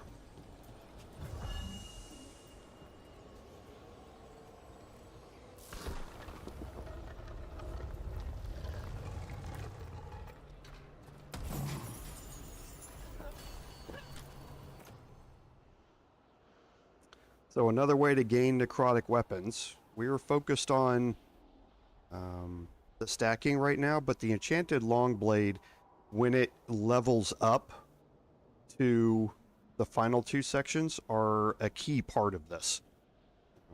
Because at least in the mid-end game. Final attacks will apply necrosis, so we're really able to stack necrosis, and then the leeching ability helps keep us alive.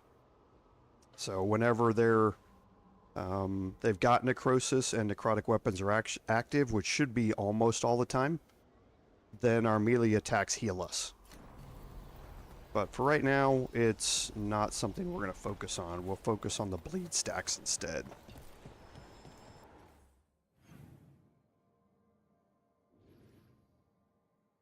Okay, is that it? I think it is. Let's fast travel back to the center here.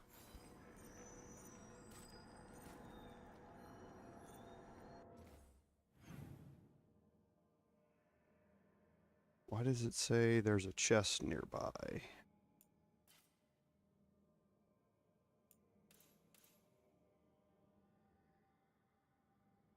Don't know.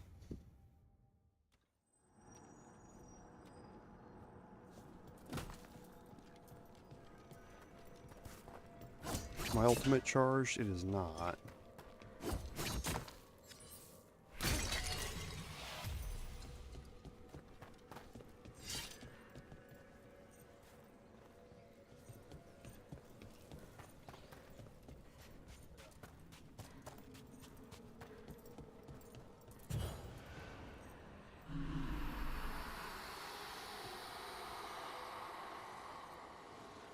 You're the spirits Emmerich and I met in the gardens.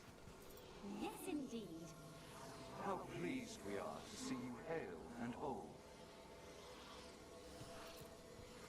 Indignity. A thread of curiosity has scattered bones of the deceased. If you'll give the dead peace, then reunite them inside their resting place, outside the Vault of the Beloved. Did you know there's more bells in the Memorial Gardens to ring?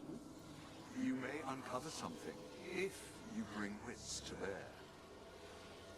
And this is going to be giving you clues. Greetings once again.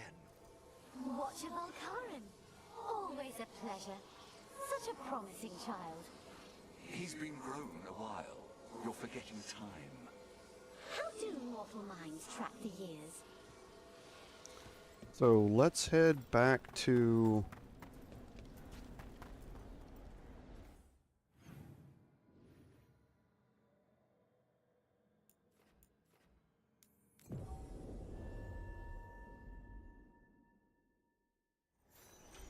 the Memorial Gardens here. What do we have here? It's a meditative puzzle on the echoes of our actions. You know the solution? It needs to be discovered if it's to have any meaning. All right.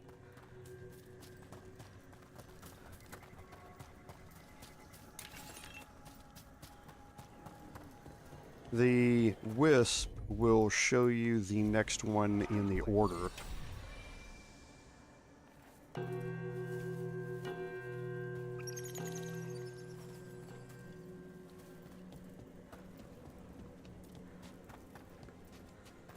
And they're also highlighted.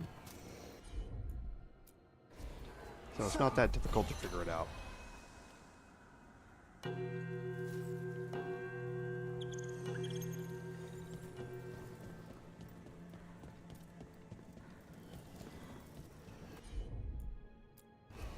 Can you get this, Emmerich?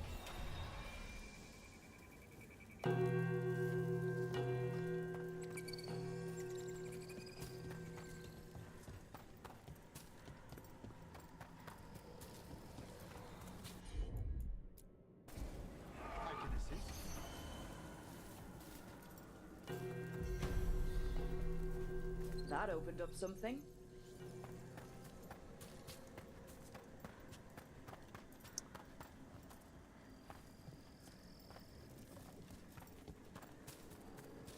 I think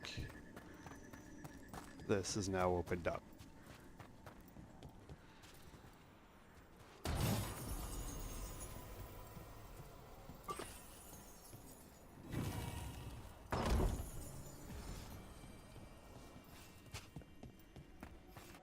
Okay, and the death mask here is all about affliction, damage, and duration. So this applies to everything. So necrosis, bleeding, shock, anything that we're going to be applying. And then applying 3 unique afflictions triggers an explosion that deals damage relative to the total stacks consumed. Once you level up the death mask and you're able to stack up bleeding and necrosis really easily, there's one way to add in fire on top of that, or burning, that's with a special attack with an item. And when you do that, it will detonate all the stacks that you've done. So for your affliction rogues, it's certainly something else that can be thrown into that arsenal that you have.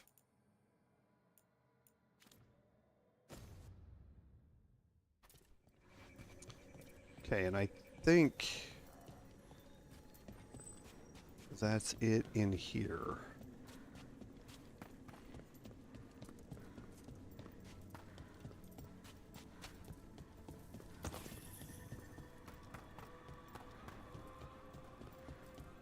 We will go in there here in a second. Oh, yeah, this. Just a casual inquiry.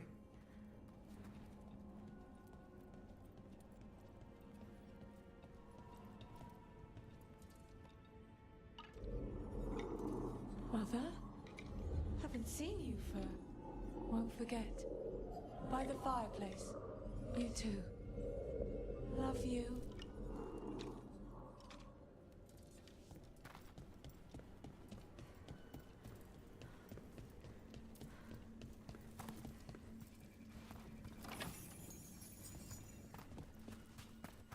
And here is a memento for the candle hops. We haven't done the candle hops yet. They unlock a unique, so we will be doing them. We just haven't gotten to them. When we go back to Docktown next, we might start them. Now in here, I believe Tosh, yep. Oh no, it's not Tosh. We can just do it ourselves.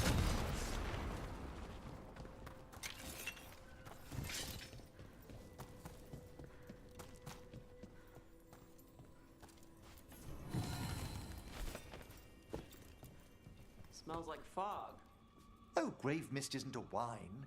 It's magically infused vapors, captured near tombs where spirits dwell. Ugh. I don't partake myself, but it's supposedly quite invigorating. And And I think...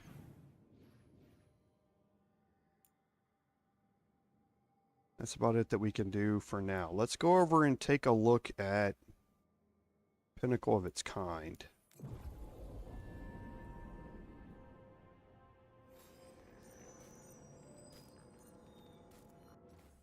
Northwest. Yeah, but we need to go through here. So southwest.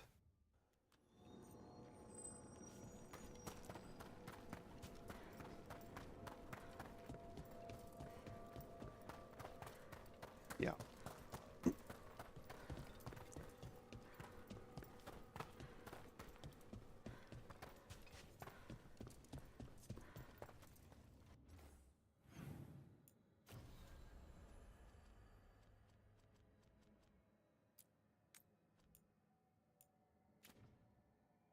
We won't get all the way through this.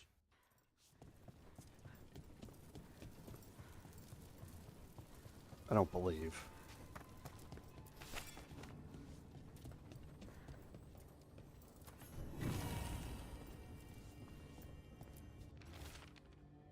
Okay, so they talk about sealing a demon in. This note says the door's seals are tied to demons out in the world. Killing them unseals the door, but they'll keep returning until we destroy whatever's behind the door itself.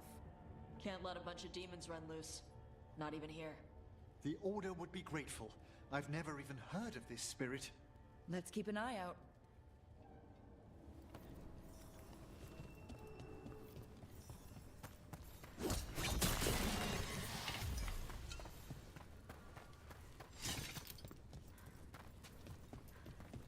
We already read that one.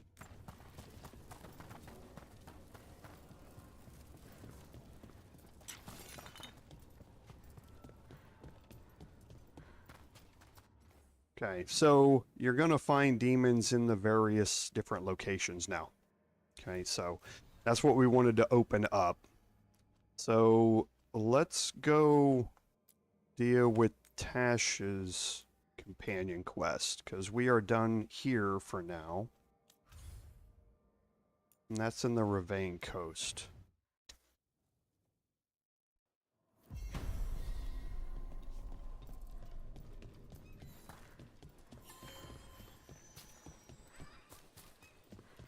And we're going to get into a bunch of fights as usual.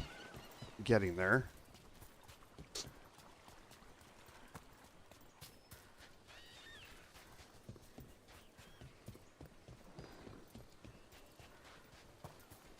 Want to take a look behind the waterfall? Sometimes there's treasure. We can. I thought we had already gone back there.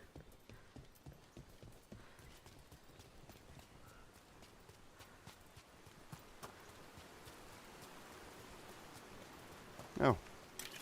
Yeah, we've already been back here, because there's the chest. Like, I know we checked that before. And here we go with the Antom.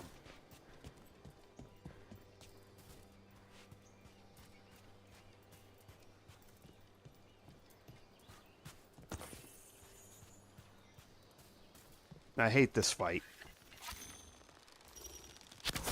I really hate this fight.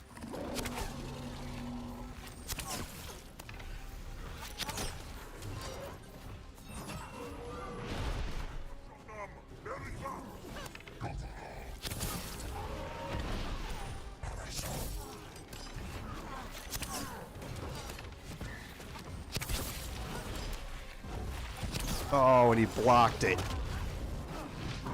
I'm stuck.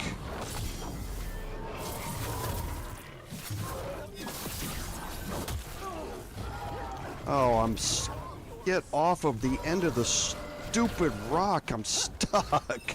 You're killing me, Smalls.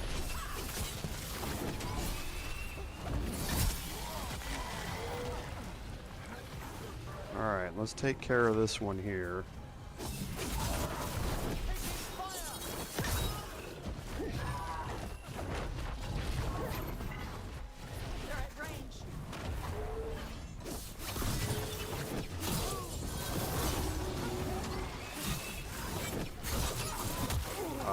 come on.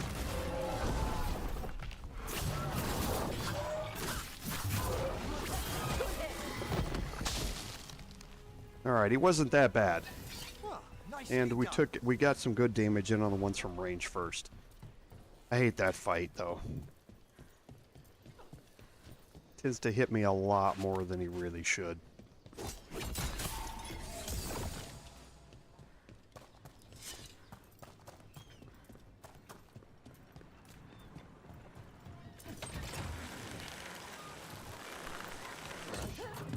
About our previous conversations, I can't help but think you perceive something unsavory about the art of necromancy.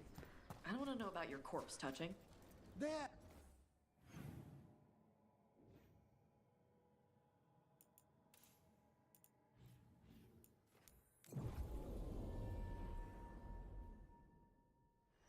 Hey.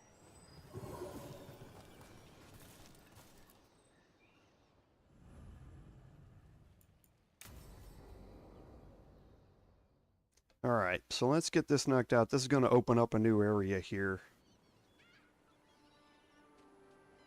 Hey. Some for you. Some for you. Hey. Don't be a dick. That was for the little one. Stupid birds.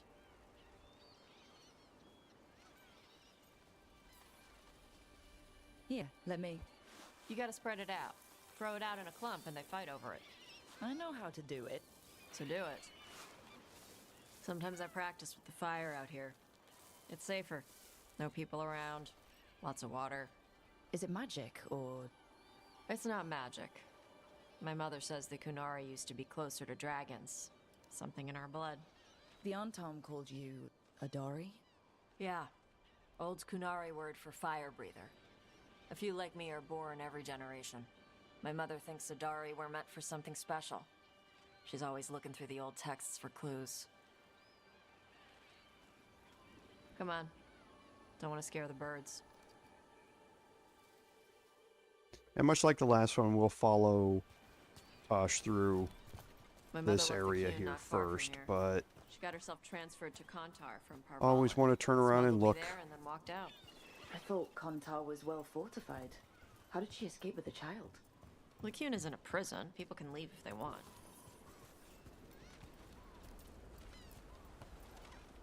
You little guys hungry?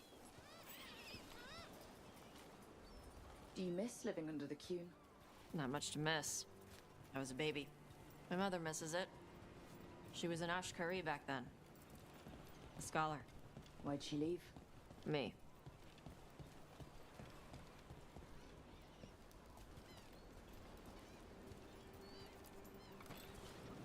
There's enough for all of you. Shathan was worried about what the Kunari would do with a fire breather like me. What would they do? She said they'd have me put in the Antom, use me as a berserker.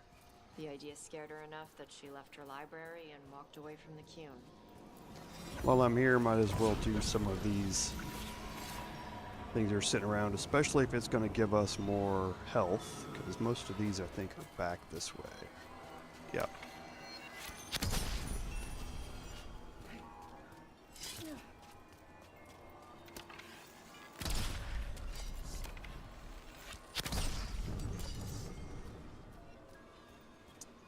Where's the last one? There it is. I'll take the 100 health. Hey. Okay. Over here's where I practice. Why not on the beach? The birds just ate. Scare them any more than you already did and they'll be crapping everywhere.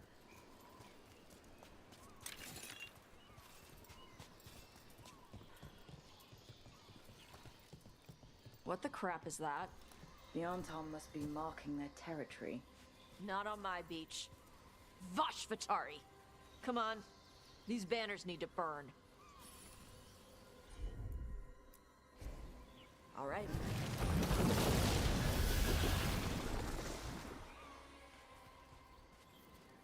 Nice.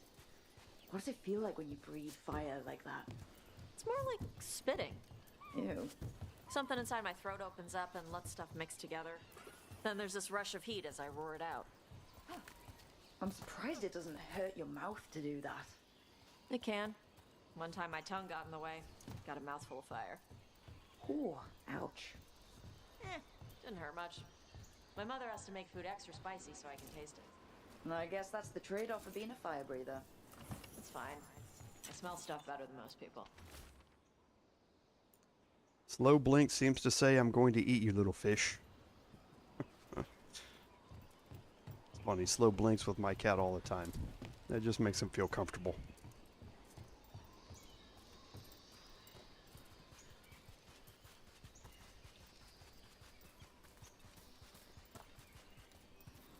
An on-time supply cache. Too bad it's locked up. Not for long. Watch. I'm on it.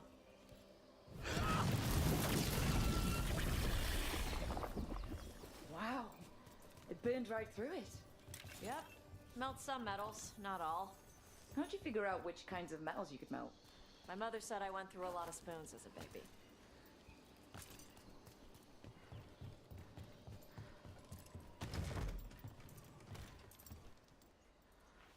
Alright, so there's a little more exploration as we follow her Something like around, that. and then we're going to get down here.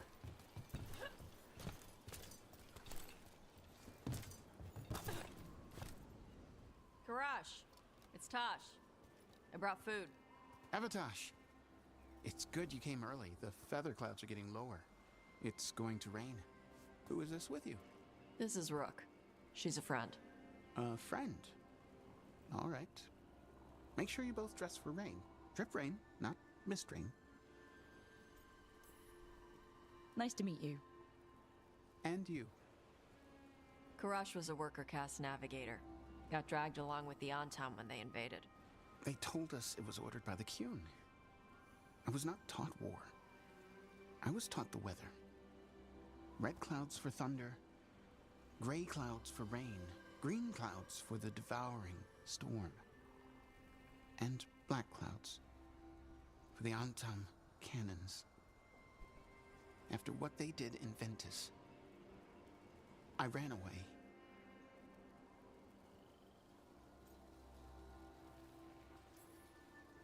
I'm sorry the Antam did that to you. I do not have my old life or work, but I remember who I am. The Antam have lost even that. You saw their banners? They're in the area. I will not be seen. Okay. Let me know if they bother you. I am at peace, Avatash. I have the clouds to watch and fish to eat. More than just fish. Here you go. Shathan said to eat the fruit before it spoils. I like the cookies better. Everyone likes the cookies better. I'll eat the fruit. Thank you, Avatash. Panaheydan. I'll see you soon. So the dragon hunter has a softer side. The Qun says you take care of people. So you're a little Kunari, a little Rivani, and a little dragon? Yeah? I get that. Come on. I should tell my mother how Karash is doing.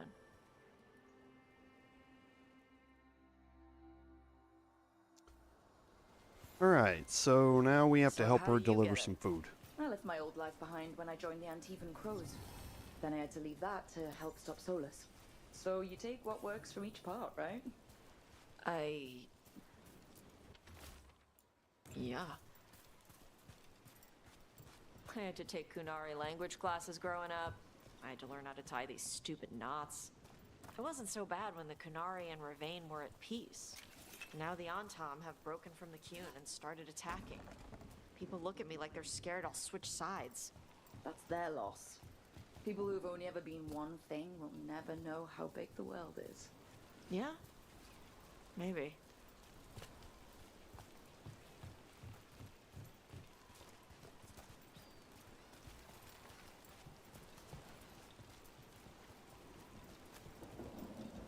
So back the way we came, but we're going to head off.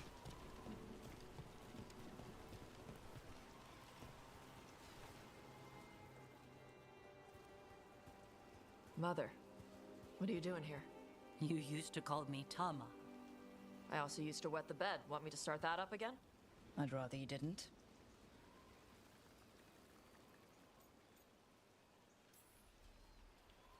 Not that it's my business. She's not in my... She always did like the flustered ones. In truth, Evitash's tastes are quite varied, although it is uncommon for her to be attracted to men. Mother. Perhaps because in some ways, she acts more like a man herself. Why are you here? I came to ask Karash about the tablet your group recovered. I wondered if some of the symbols might be used among the Antam. Be gentle. Don't make him talk about the war.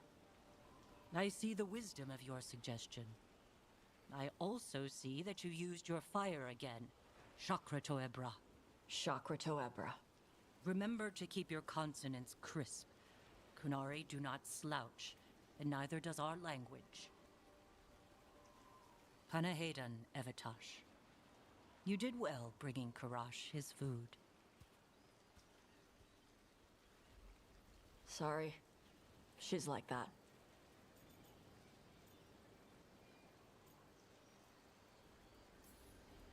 She's very involved in your life. Yeah. It was nice to meet Karash. Yeah. It was.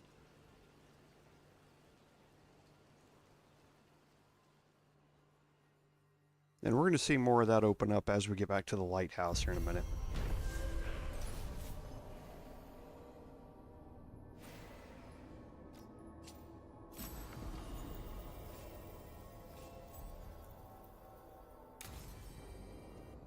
Okay, so Tosh did pick up a new set of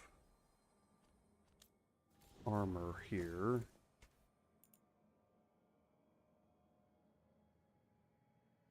Overwhelmed enemies have reduced fire resistance. No, I think we'll leave it how it is.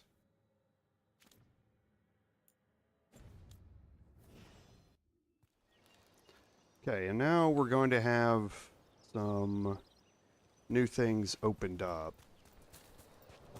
Can't get that way yet.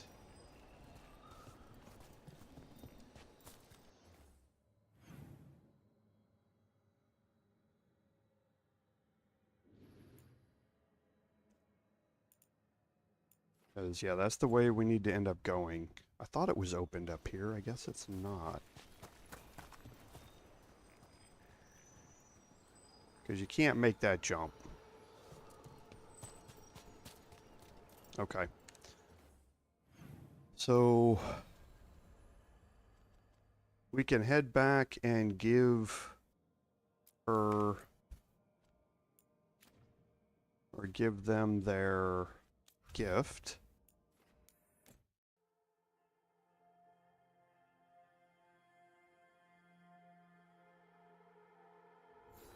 And then there should be a couple of conversations to be had, I believe. But first, we're going to head out here and make a change to this. Because now that we've completed the Hall of Valor, there's a new monument here that we can apply.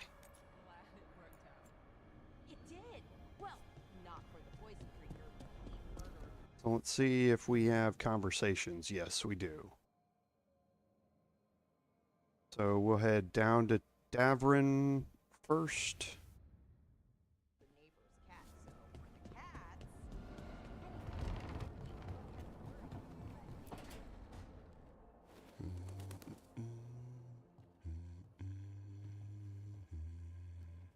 Sorry, didn't mean to interrupt. Please do. I need to hear an actual voice now and then. Can't imagine why. I'm starting to dream that I'm a griffin. Squawk. Keep dreaming. It's good to have goals in life. The real dream is getting him to take a nap. So what brings you by? Just curious, really. Wondering what it's like being a Grey Warden. There've always been these legendary warriors living apart from the world. Don't know about that. I spent time with people who were bad right up till they took their vow. How so? Weishaupt is the last stop for the wrong sort. If you're facing prison or worse, you can always join the Grey Wardens and take your chances with the Blight. I've heard about Weishaupt. Never been there.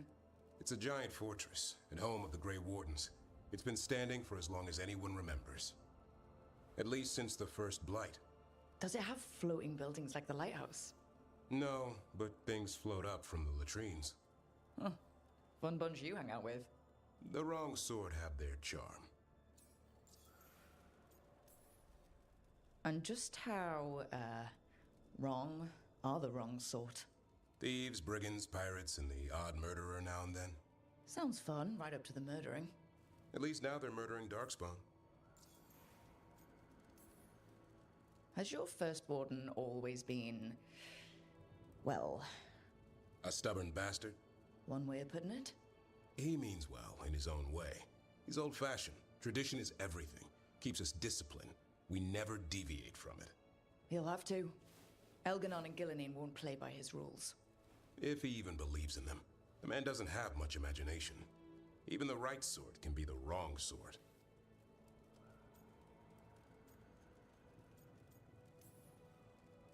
A hot meal and warm bed in Weishaupt is better than rotting in some dungeon. It would be, but the food's always cold, and Weishaupt's drafty in the winter. Are you really selling it? It gets better. When Darkspawn threaten a village, when innocent people are in danger, then we swoop in, swords held high, armor gleaming, while 100 faces look to us for salvation. And they all live to see the sunrise because of what we do. Okay. Now I get it. Best part is the warden fighting alongside you. Maybe they've done some bad things in the past. But after that day, it's different. There's some honor in their life where there wasn't before. Nothing like seeing redemption happen before your eyes.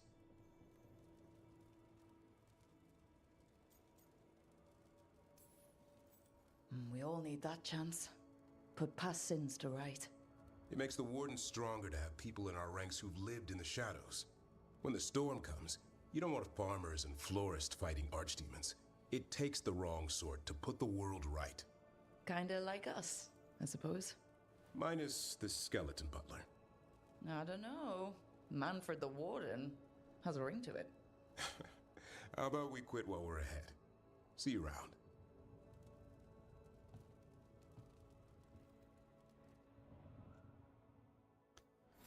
And all of this stuff with Davern is leading up to something that we'll see here in a little bit.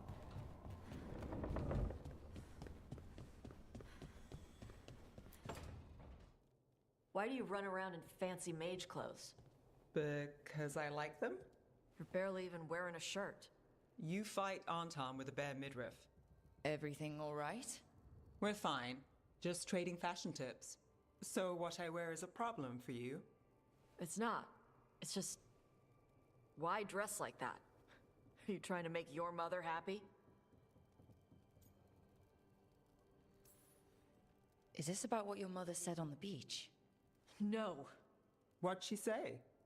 Tasha's mother said that Tash acted more like a man than a woman. And you feel like you should wear dresses to make her happy? No. Can you imagine me in a dress? I'd look stupider than I'd look stupid.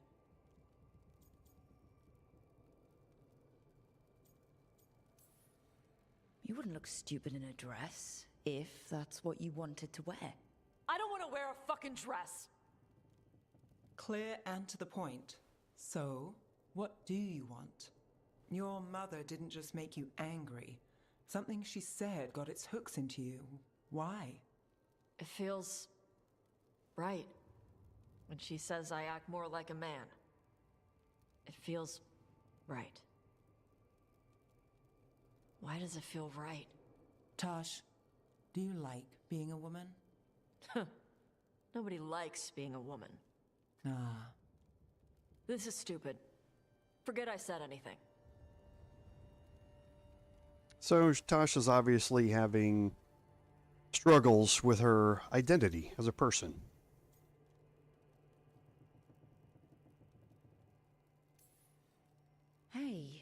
It's not stupid. I do like being a woman, but if you don't, maybe that's something to think about. But what does it mean? Could be about your mother's expectations, or about how it feels to be a woman and Kunari. Or maybe it's being a woman, period. How would knowing that help? It won't change anything. Some of my friends in Minrathous talk about not feeling comfortable in their own skin.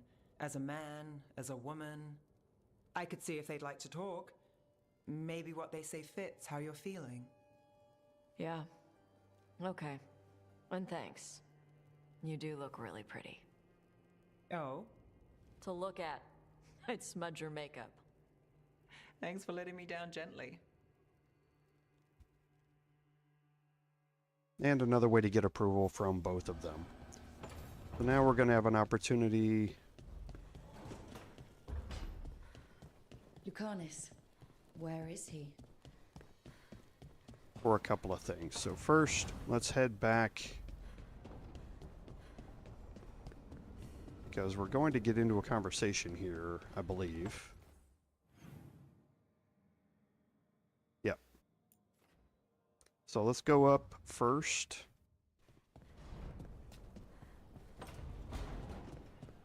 Give Tash her gift.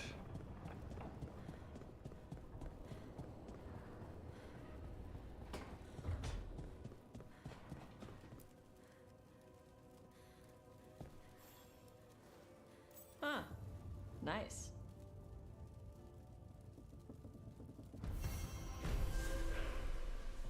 Complete that, and now we're going to have to go down and have a conversation with Lucanus.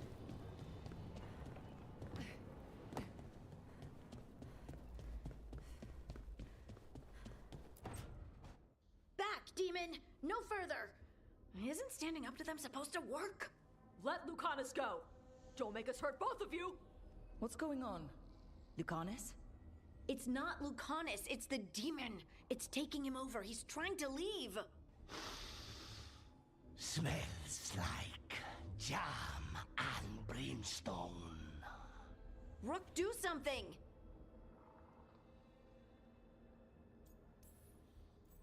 Spite, stop. You're not taking Lucanus through the Alluvion. I could, if you'd move. So you can take him where? Off a cliff, or worse? How did... Rook? Dash? You tried to walk through the Alluvion in your sleep. Spite wanted out. I need coffee. Are you sure you're alright? This could be better. It's hard for Spite to take control when I'm awake, so I try to stay awake. You can't just stay awake forever. I think that would kill you. I'll be more careful next time. We do have magical experts here, you know. Once they put their heads together, they'll fix this. I already talked to Nev and Bellara. Don't worry about it. This won't happen again. And thanks.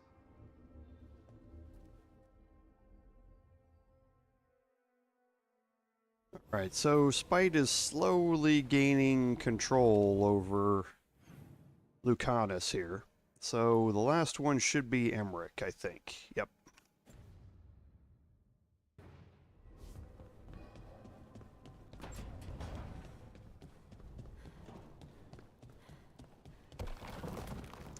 Oh, and we'll go in there and do that here in a second. Forgot that at this point we have a new section we can unlock. With all my regards, oh, but I don't want them to think me homesick. Hi, Emmerich. Rook, hello. Just composing a few letters. The other Watchers have been most interested in our adventures.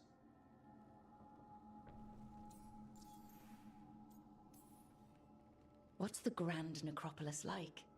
Its majesty has stilled the tongues of kings and queens.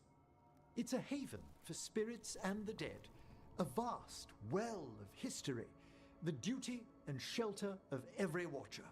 We who serve it are pledged to an eternal vigil. What do Watchers, watch for? There are stranger and more dangerous things than spirits in the Fade, Rook. The Watchers stand against them when their shadows rise. Anything lately? A few portents I cannot put down solely to the chaos of the elven gods, but nothing definitive. Perhaps only shivers in the void. So, I've heard people call necromancers mortalitasi. What's the difference between them and the Mournwatch? Oh, all Navaran necromancers are mortalitasi. The Watchers are a special order within them. Very fancy. We've certain privileges and attendant responsibilities. What's the Mournwatch do? Our first duty is safekeeping the Grand Necropolis and preparing the funerary dead. Another is stopping misuse of dark magic and necromancy. Must keep you busy. Not often, but on occasion. I couldn't help overhearing the word homesick. Oh, I'm fine. Completely absorbed in our venture. But if I were home, I'd be preparing for new students or requests to speak to the dead. You didn't stop teaching just to be with us, did you? I'm long overdue for a sabbatical. Besides, do you know how many students the faculty wanted in my class next season? 10! How's one meant to tailor separate lessons for 10 pupils at a time? Honestly. Can people just ask you to show up for some corpse whispering? Oh, nothing official. There are very few of us, but we help here and there. Questioning a victim of murder, clearing up disputed wills, and sometimes fetching back last words from a loved one. You can get anything out of the dead and they just let you leave Navarra? My gift has limitations. The dead only know what they did in life. What was clear under the sun is sometimes blurred when I revive them. Makes sense. Honestly, some conversations aren't worth the trouble. Death encourages obstinacy. Good to chat. I'll let you get back to your letter. Before you go, I wanted to thank you for your company in the Memorial Gardens. There's another ceremony I have to perform there. If you'd like to visit again. Not yet, but soon. Sounds good. Sometimes I miss home too. Rook, I'm not... well, perhaps a little. You'll cheer up once we look at some graves, I bet. The ceremony should be most centering. I'll let you know when it's time. Alright, so let's head back downstairs.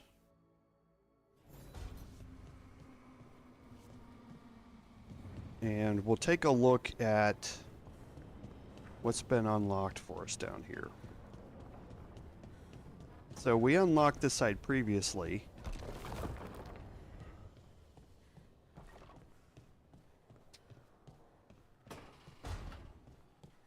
Once you get to a certain point, you'll find a wisp here.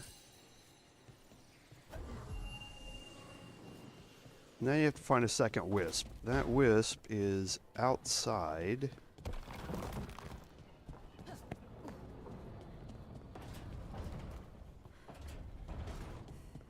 And up top.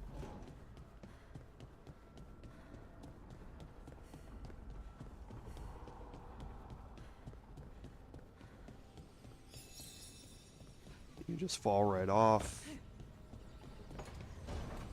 Head back in and we'll unlock a new area inside here.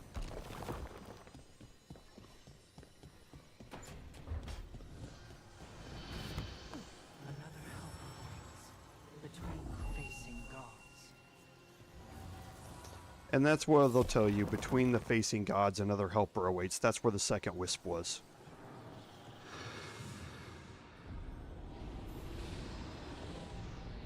And you can see there's going to be another area.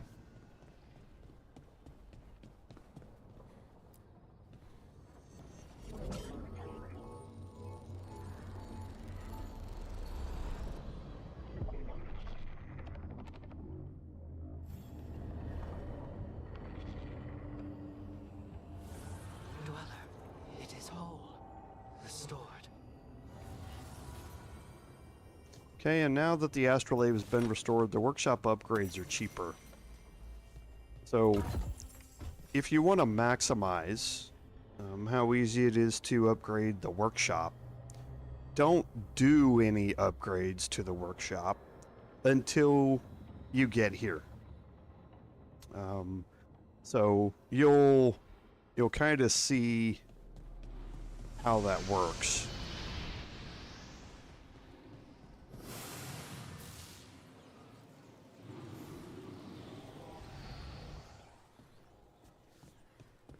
Once we get our next upgrade.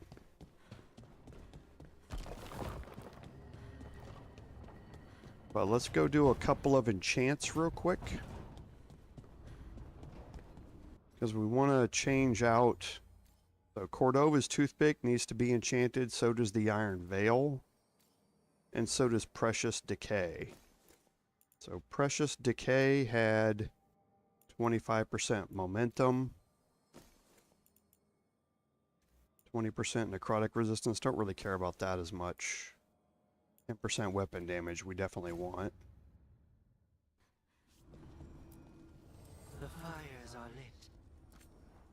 So enchant here. You can see the ones that are now unlocked. So we're going to put 250 health on something here in a second. So plus 20% advantage duration is really nice. We're going to put the 250...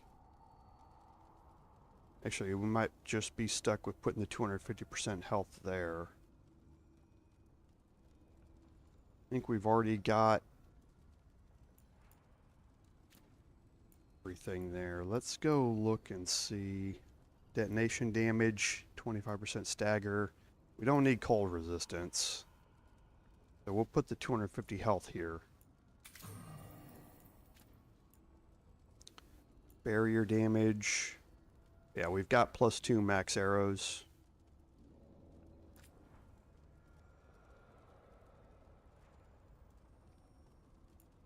This is on Necrotic Jade, which is not equipped.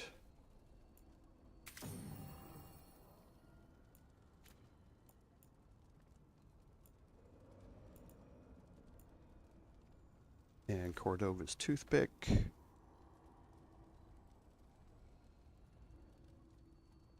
Actually, I don't think we want weapon damage because Cordova's Toothpick doesn't do a whole lot of damage.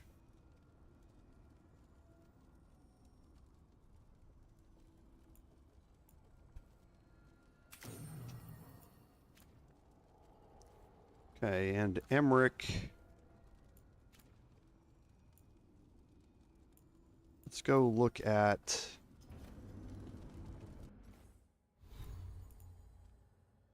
Emmerich's and Tasha's gear, because we said we were going to possibly change them out.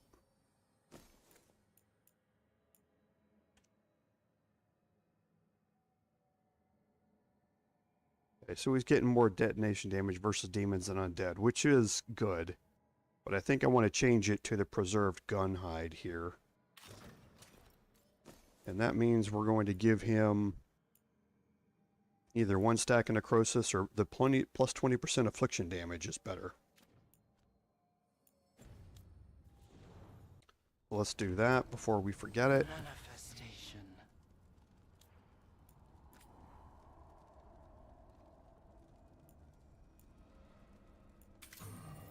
Now we'll go look at Tosh.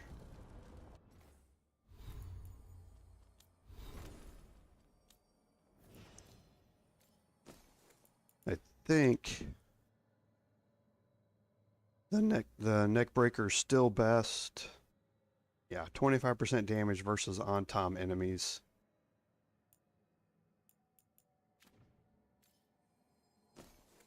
Radiant Tusk doesn't get enchanted. The armor here.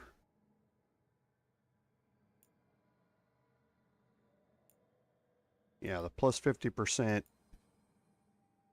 stagger from detonation. Since we're not using dragons, we're going to add in the 1 stack of bleeding on here. Offer, dweller. I will answer.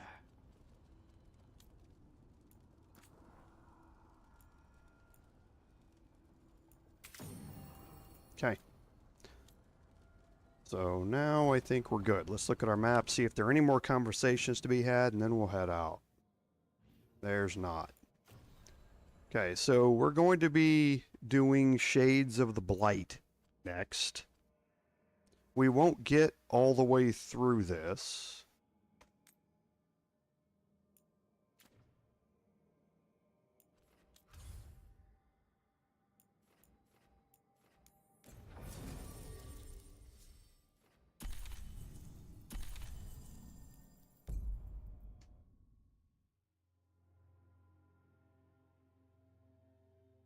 But it is a good one to do right now, so... And we've also got a couple of other places that are unlocked here. A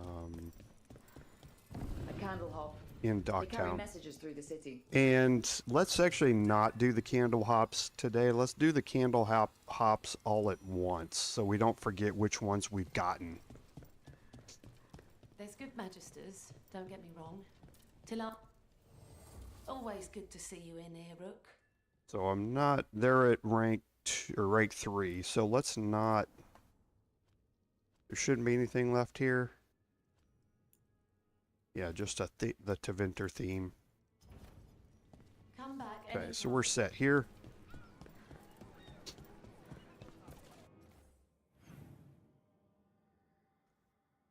Okay, so we need to meet her all the way down here. And there are a couple of these chests that I believe we can open up now. So let's go take a look at a couple of them first. We need to go north out of here.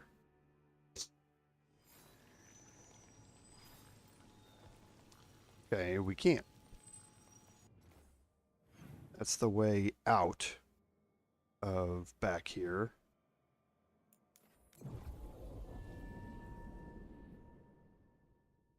We need to go east and south.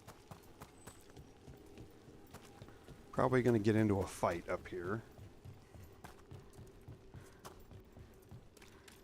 We have a fight ahead. Oh.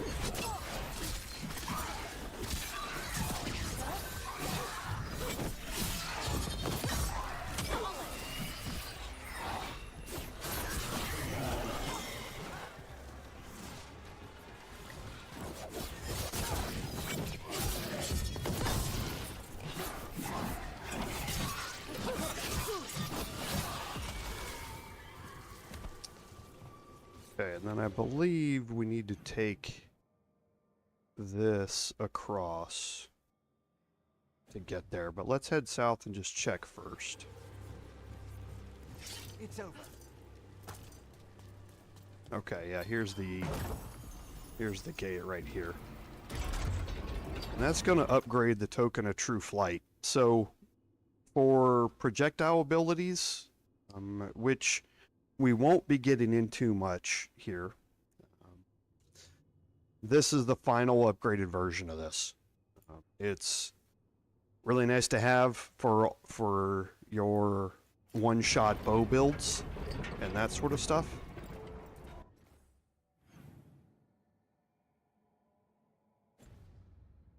So let's see if going in here and going left is going to get us over here to this. I think it does, because I think this is one you have to drop down to go look at. I spy trouble ahead.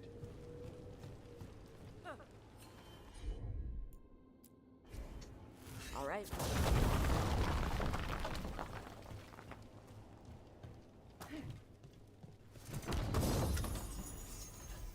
Okay, so an upgrade for Nev. So when you break a barrier, deals 200 cold damage all the way around it.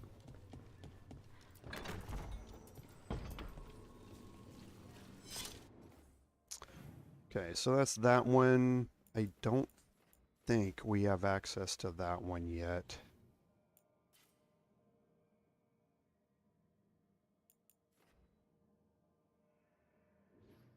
Maybe I'm wrong.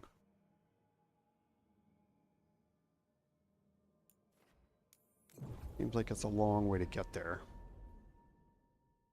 I think I remember what this one is. This is the one we have, yeah, north and then across to that. Let's go back north up here.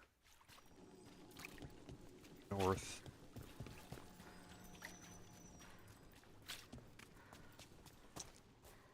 Oh. Yeah, can't get across here.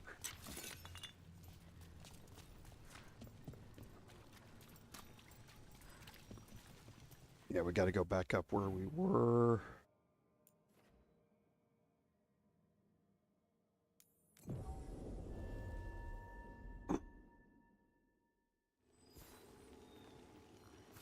Here. And now we're taking the zip line over there.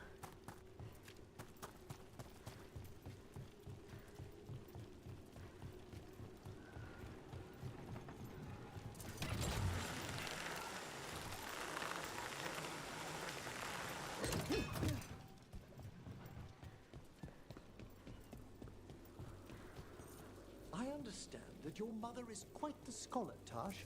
Yep. It must have been wonderful growing up learning from her. Yeah, it was great.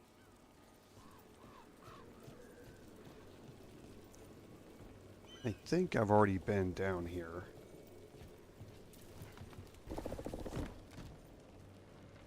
But let's go check.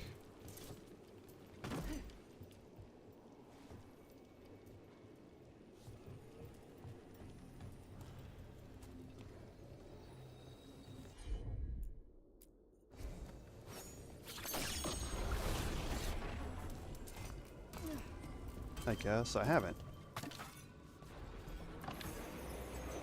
Whoa! It disappeared really quick. They normally don't disappear that quick. And I can't remember. Erebus, come on. Sorry, that's my cat. Jumped in my lap.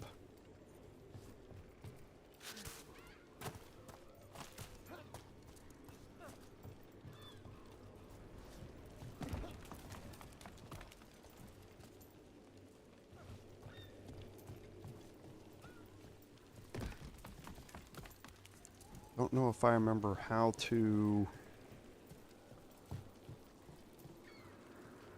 unlock that ward.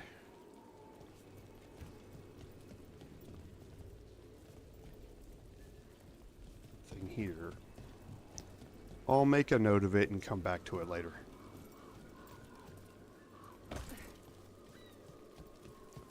This one I don't think. This place feels laid back compared to the Cobbled Swan. Oh, yeah. Of course, we're not here for a tense meeting. The Griffin Strike. It reminds me of an establishment I frequented as a student, debating spirits over spirits.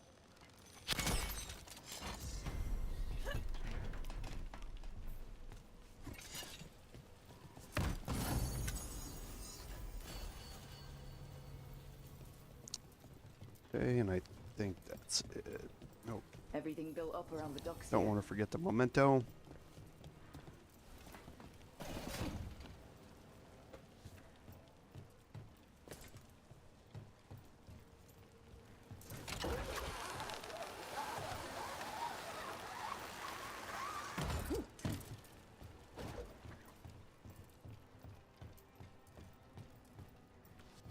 Okay, so let's look at where we are.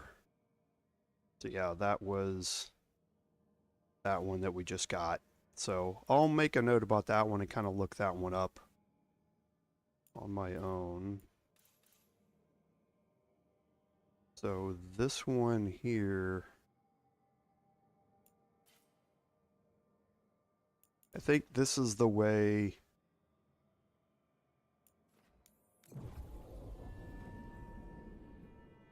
Go east. I don't think this is the way in.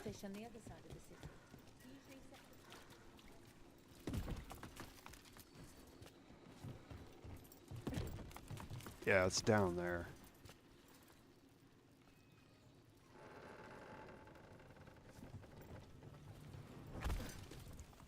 It's here. And you have to come in from the other way. This is the way out of that. And I think it's here. I think it's there. But I don't know if I can get in there yet. We're going to go east and then south around the corner of this.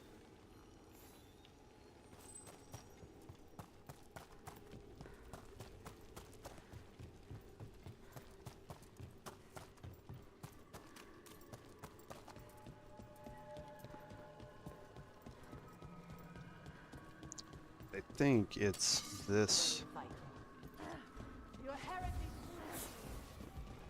Oh, there is somebody here. Oh.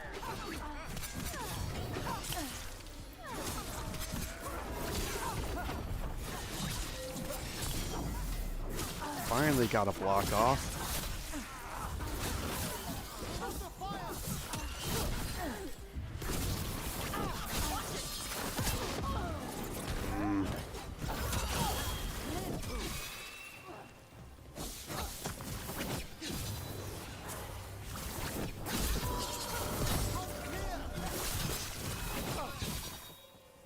All of that stacking. Nicely done. I think this one's right here. I think this is how we get down to it. Yeah, this is how we get down to it. And we still have necrotic weapons active too. Candleholm. We carry messages through the city.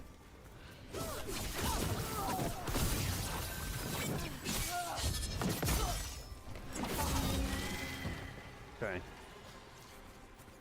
And you got the notification, there's another candle hop down here, right there. Again, we'll get all of those at the same time. And another one of these that doesn't have a tab showing over it, you just have to hit it.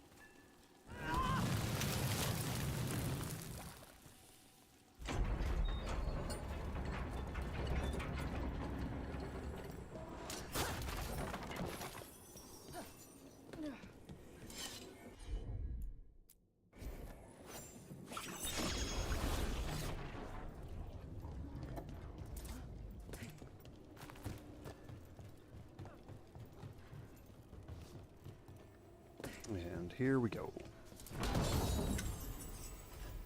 Okay, unlocks a skirmisher short bow. Special effect.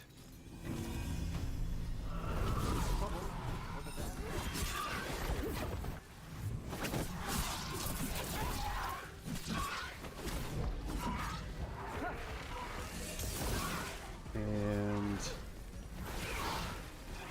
where is he? There he is. We want to get rid of this guy quick.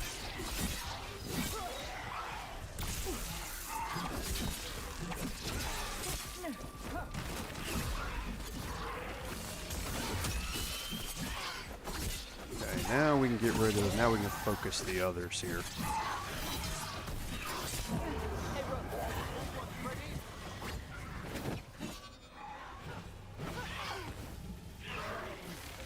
This one's pilfered. It doesn't matter. Yeah, I'll pilfer him. He's already comboed, I believe. Yep.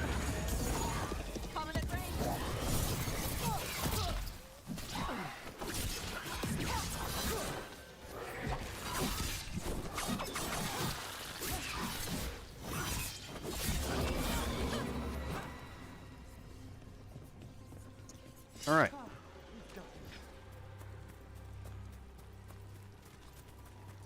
And yeah, like I say, we'll come back and deal with all the candle hops so that we know exactly which ones we've gotten and which ones we haven't gotten. Can be a pain if you do a few of them and don't realize which ones you haven't gotten.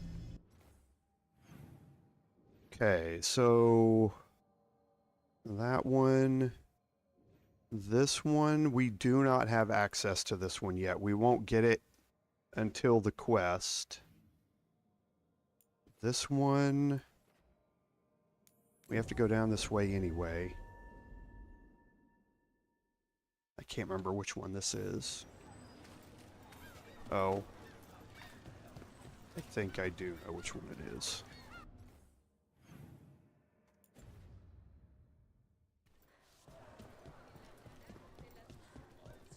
Yeah. This is the one I was going to look up because I still don't know how to do it, and I didn't look it up. As you can imagine, I'm curious about how your mother categorizes her areas of study. Then go ask her. Yeah, still not entirely sure how this one works. Sure, bring Manfred. She'll be thrilled. So, oh, now we have a tab. No need to mock. So it's it's a tab that's not showing as a tab. Ooh, drives me nuts.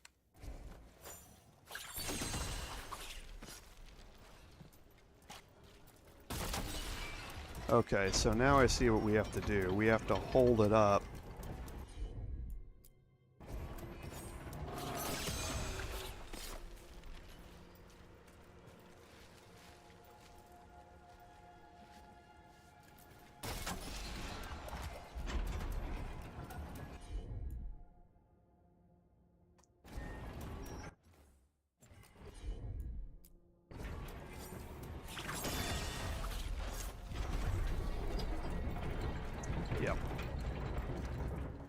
Okay, but again, I came there and was looking at him, and tab was not popping up. I hate that when there's no tab message there. Because I remember last week when we came here, nothing was showing. Whispers, offers. Someone made a deal with a demon. Alright, well at least we got it figured out. Okay, so let's go over here and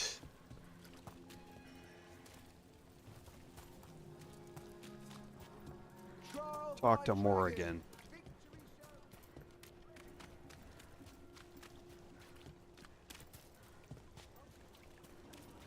And now a dragon. Some people lost their homes. I wish that.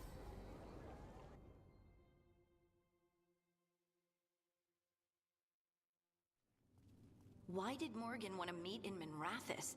Isn't she helping the Veil Jumpers in Arlathan? Indeed. But today we have a guest, and she needed the anonymity that only a city provides. Well, look who it is. Good to see you, Lace. Rook, you remember how Varric and I served the Inquisition? Well, this is Inquisitor Llewellyn, the woman who led us all. Andaran Artishan. Anathara. I wish we could be meeting without our gods threatening to blight the world. A blight that spreads wider with each passing heartbeat. Morrigan and Harding have told me about what you've accomplished since taking over for Varric. You've put together an impressive team, and you've got the best chance, maybe the only chance, to stop Elganon and Gillenane. I won't let you down. Don't worry about me. Worry about the people you've recruited, and about the people depending on you. I only sealed the breach because I had people like Cassandra, Leliana, and Cullen with me from the start. Without Dorian's magic and Josephine's diplomacy, we never would have come together to stop Corypheus. Years later, I had to disband the Inquisition, but I never lost the friends who had gotten me through it all. Ultimately, they're the only ones you can really count on. Do right by them, and you'll find your way. We've got the makings of a good team, I think. We'll do our best. And while you do so, Rook, the Inquisitor will do her best to ensure that the rest of the world remains intact. A daunting prospect, given that most of the South is under siege by Darkspawn. It's that bad? If not for the Inquisitor, the South would have collapsed completely. She has not been idle while you assembled your team. All of those names from Inquisition, from Dragon Age Inquisition, the previous game. Liliana and Dorian and Cullen and all of that stuff. It takes me back to all of that. If the South is in such turmoil, why come up here just to talk? And how did you get here so fast? Did you think you were the only one to unlock the secrets of the Illuvians? Morgan helped the Inquisition use the Illuvians to travel. While I lack the Dreadwolf's Viravus, I may still scurry between the walls of this world to be where I might do the most good. The Inquisitor asked to meet you, and I thought it might help you to meet her. I thought the gods were mostly active up here. It's really that bad in the south? Elganon and Gillenane have indeed restricted their activities to the north. But the forces they deployed to the south, the strange new Darkspawn, have spread fear and corruption greater than any blight in history. Darkspawn have cut through the center of Orlais. Valrorio and Halam Shiral are barely holding out. Ferelden would have fallen already, if not for help from Orzammar. With Denerim lost, the Fereldans are holding the line at Redcliffe. The Free Marches have the worst of it. Acting Viscount Aveline Valen led the evacuation of Kirkwall. She's taking her people and what's left of her army to help Prince Vale keep Starkhaven. Maker, we didn't know. My ma... Don't worry. I called in a favor with the Divine. Your mother's safe with some old friends. Thank you. The Inquisition might be gone, but my name still carries some weight. I've used it to get people working together where they can. Again, the South is my problem, not yours, Rook. You stop the gods, and I'll make sure the rest of Thedas doesn't fall to the Blight. So again, all of those places, Kirkwall especially, all the connections back to the previous games. It's pretty impressive that, again, they've tied all this back for that long ago. I've been having trouble getting people in authority to listen to us. If you help with some of your political strength... My political strength? Tevinter hates me. The Venatori helped make sure of that. And while I have a few friends in the Wardens, their leadership hasn't much cared for me since we clashed at Adamant Fortress. The Inquisitor did not come all this way to leave you with empty words, however. She brought something no one else could. A wolf statuette. We've found others like it in the Crossroads. Where'd you find yours? I found it right around the time Solus's ritual failed, when he was pulled into the Fade. We've examined the magic, and it's tied to the Veil. To him. Somehow. Solus is ancient, and his magic is part of him in a way far beyond that of mortals. I suggest you take it to the Crossroads and see if something in the Lighthouse calls to it. Perhaps it will yield some insight into your new ally.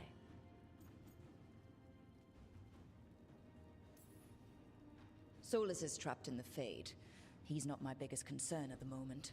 Solus is trapped in your dreams, and while he cannot match Elganon or Gillenane in strength, he is far more cunning. He is the Dreadwolf. He led a rebellion that lasted centuries. How many times do you think the gods thought him trapped and helpless? I considered Solus a friend. I'd hoped to convince him to see reason. It's too late for that now. But still, if this can give you some insight, help you understand him, whatever it turns out to be, I hope that it helps. We should go, Inquisitor. The armies in the south need you. Right. Harding, stay sharp. You're my eyes in the north. Always, Inquisitor. Rook, good luck. If I come across anything else that can help, you'll be the first to know. Thank you. Okay, so we've seen those wolf statuettes before, and now we get to see what they're utilized for. So, let's head back to Head back to the lighthouse for a bit. the lighthouse.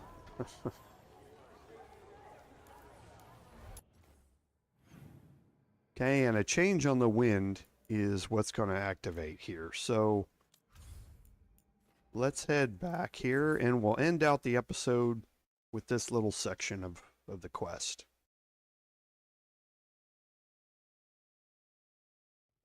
Rook, just got word. First Warden's calling everyone back to Weishaupt. Everyone except me, seems like. Guess the First Warden didn't like me joining your team. Calling wardens back from all over Thedas is a big step. Did he give any reason why? Not exactly, but I've heard rumors of a massive Darkspawn horde on the move. Even hearing there's an archdemon with them.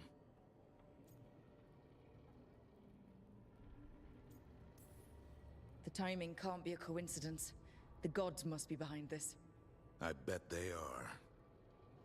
Rook, if the gods have an archdemon, Warden lore says archdemons only show up during a blight. Doesn't say anything about elven gods.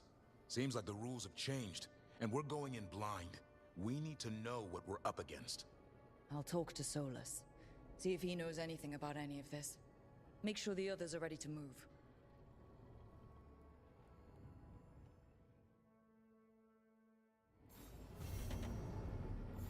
Okay, so here...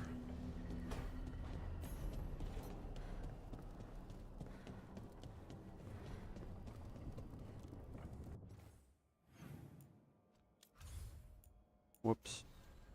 So we don't want the siege of Weishaupt anymore.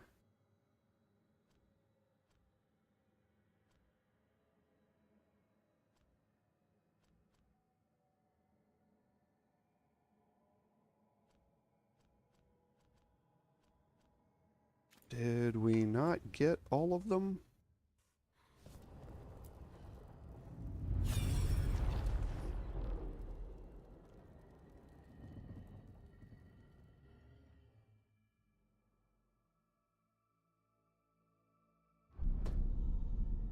You cannot do this, Algernon. You swore that we would give up our commands when this horrific war was over. Our people need our leadership. If you're unwilling, leave. Our people must rebuild, and we must help unite them.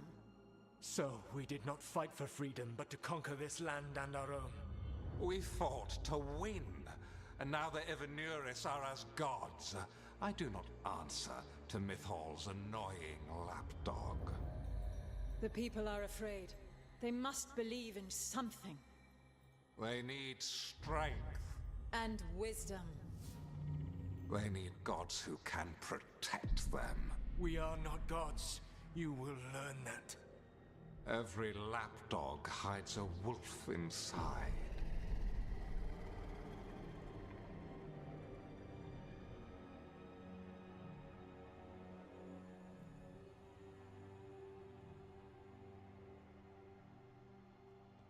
That was strange.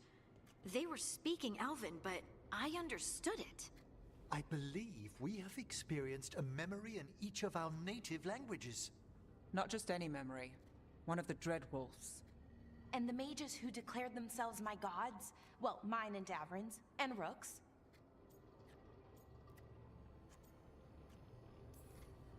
They were supposed to protect people. Instead, they seized power. Assholes. It was so mundane. Nothing grand or cosmic.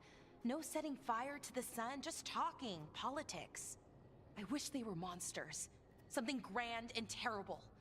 Seeing them like that, they're no better than Tevinter nobles. But no worse, either. They were people. And people can let you down. All right. What else can we take from this memory? Elgranon was hungry for power. Did anything he could to get it, and to hold on to it. Then Solus, furious at Elganon's installing himself as a despot, started his rebellion. There's another moving part in this. Mythal. She was keeping the peace. Mythal and Solus were close. The Inquisition found a temple to Mythal, and there were wolf statues everywhere.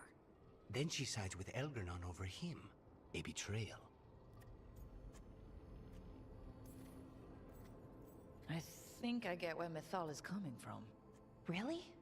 You've just finished some big war, everyone is exhausted, and now Elgernon won't give up power? If Mythal sided with Solus, would Elgernon have backed down? Not a chance.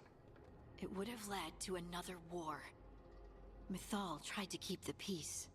And Solus must see that, but still can't accept that she chose peaceful politics over his ideals. Perhaps these murals aren't simply memories. They're what Solus wishes to forget. His regrets. That means they're a way to learn his weak points. Why are we worried about Solus? He's trapped. Right. But the Dreadwolf was the god of trickery. He's looking for a way out. Bet on it. Meanwhile, keep your eyes open in the Crossroads. If there's a way to restore the rest of these murals, Solus would have kept it in his hideaway. It'd be nice to get inside his head for a change.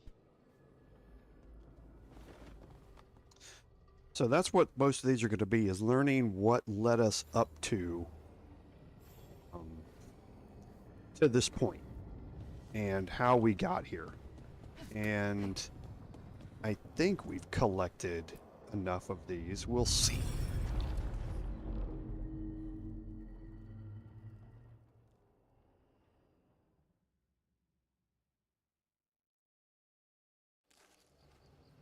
I was not certain you would come.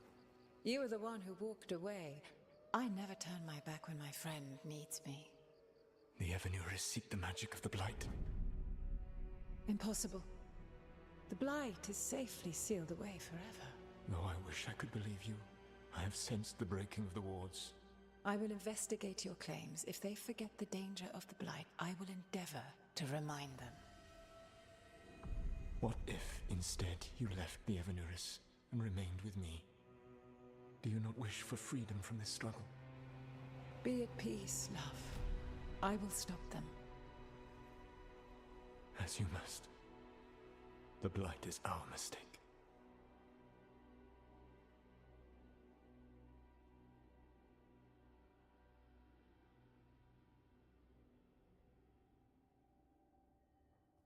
Did Mythal call Solus love in that memory? That's what it sounded like. So they were doing it. The elven gods were free with their emotions. They felt things deeply. The way they express things, well, it feels romantic to us, but that wasn't really how it was. Back then, I mean. Nah, they were doing it. Oh, they were absolutely doing it. Being with someone you're rebelling against? Doesn't sound like Solus. He also met her in secret and talked about how they could run off together. It sounded so tragic and romantic. Oh, wait. Never mind. That does sound like him. So the Dreadwolf goes to Mythal. They might be fighting, but they have history. And he warns her about the other gods using the Blight. That's more important than his rebellion. It's like kingdoms coming together when an archdemon rises. Mythal didn't think it was possible. She said the Blight was sealed away. There's an old legend about it. Davrin, the one with Andrul's armor. Not sure it matters. We're deep in elven lore already. What's the legend say? Right. Well, Andrul was the goddess of the hunt. She put on armor, magic armor, made us something called the Void, drove her mad. I remember this one. The other gods were afraid Andrul would turn on them. She was doing all kinds of horrible things, causing plagues. It does sound like the Blight. Well, it all ends with Mythal fighting Andrul. After, Mythal turned into a dragon. She what? Why didn't you start with that? Anyway, she took Andrul's armor away. Then Andrul's madness left, and peace returned. Intriguing. So it's possible Andrul stumbled onto the magic of the Blight. And when Andrul went mad, Mythal took it from her and locked it away. Until someone started using it again. Okay. Solus warns Mythal about the other gods using the Blight.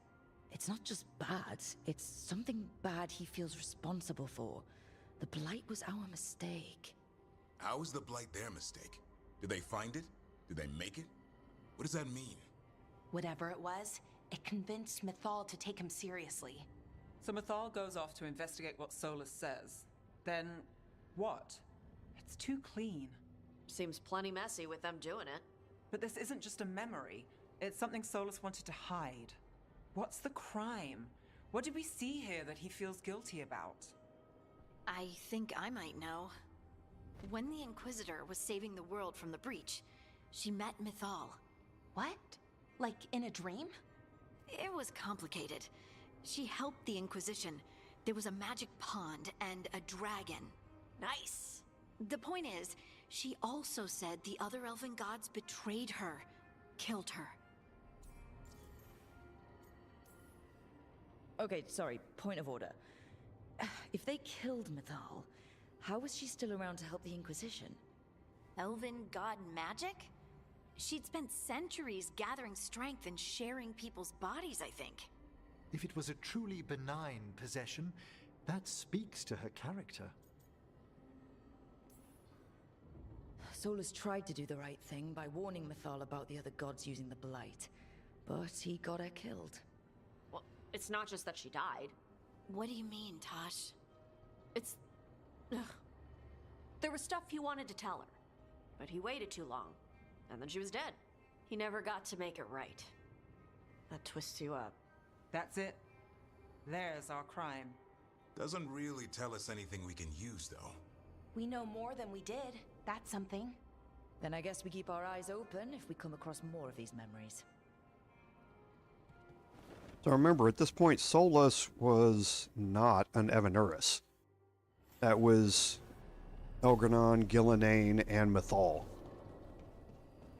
But he is in love with Mythal.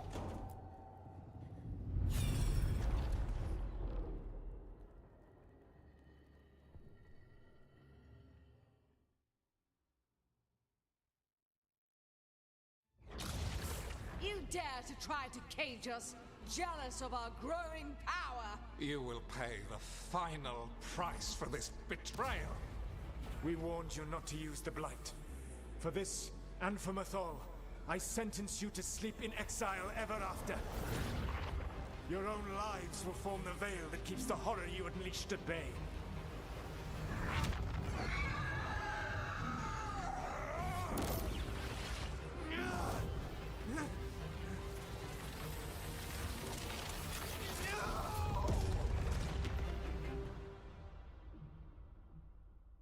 So he locked the gods away and created a veil between this world and the Fade. I mean, they were terrible, no question. But what he did, it didn't just stop them. It destroyed our culture, our world. It wasn't just to stop them. It was to stop the Blight. We've seen how bad Elgranon and Gillenane are. Imagine all 7 corrupted gods running wild. So he created the veil just to keep the elven gods locked in their prison? Yes, to keep them from accessing the Fade. But was the creation of the veil around the world an accident? You heard him yelling. That's not the sound of a ritual going right. What do you think, Rook?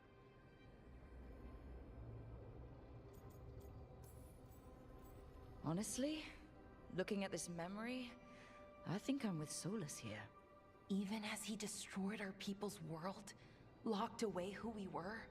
Our gods were using the Blight. I think the Elven Empire was burning down one way or another.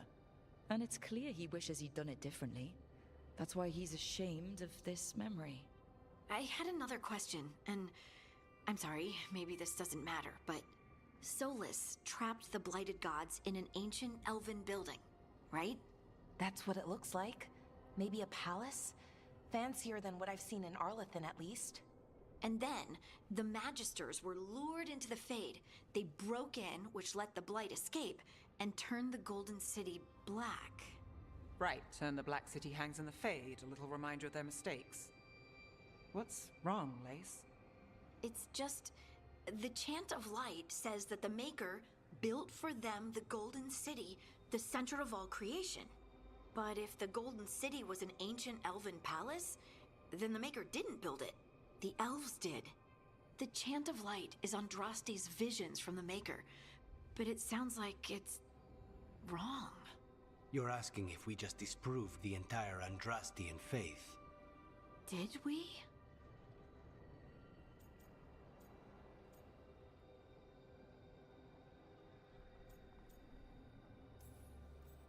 Lace, I don't think you'll ever fully know whether the Chant of Light is literally true or not. What matters is that, in its better moments, the Chantry encourages people to be kind and help each other. What do we tell the Chantry about this? Do we tell them about this? People are already questioning because of Elganon and Gillenane. It hasn't stopped them believing. I guess people need that comfort. Even if some parts of it aren't totally true. The Dalish clans are struggling with the same thing. What do we keep? What do we lose? The Elven Gods, the Maker. No matter who you light a candle to, you've got some hard questions to ask yourself right now. Doctrine is not the truth. It is one of many paths to the truth. I recognize the sentiment, though not the specific quote. Who said that? My mother. Ah. Questions of faith aside, we have some very real gods that still need killing. Looks like there are 3 more of these murals with the Dreadwolf's old memories. Wonder what else he's hiding.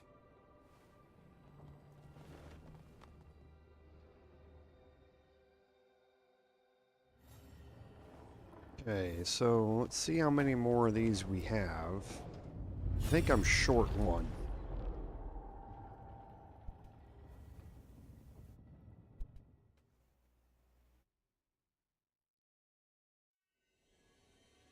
You have so long observed the world. Why not consider joining it? But I have no desire to live as humans. I have the Fade. Besides, this talk of taking on a solid form. I think you underestimate the danger. When you took the glowing stone to build your body, did the earth not shake? Delirium gives us the strength we had when we were of the Fade. We are the best of physical and spirit. I need your wisdom, Solus. To withstand the louder voices who would go too far like Elganon. I need you. This is madness. You must know that. I will always follow where you go.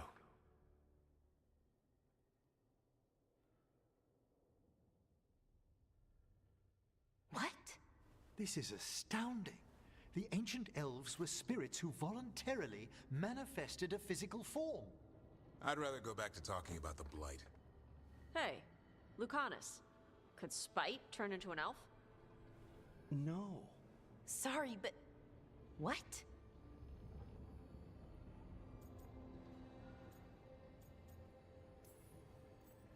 As world-shaking revelations go, finding out we came from spirits is kind of fun.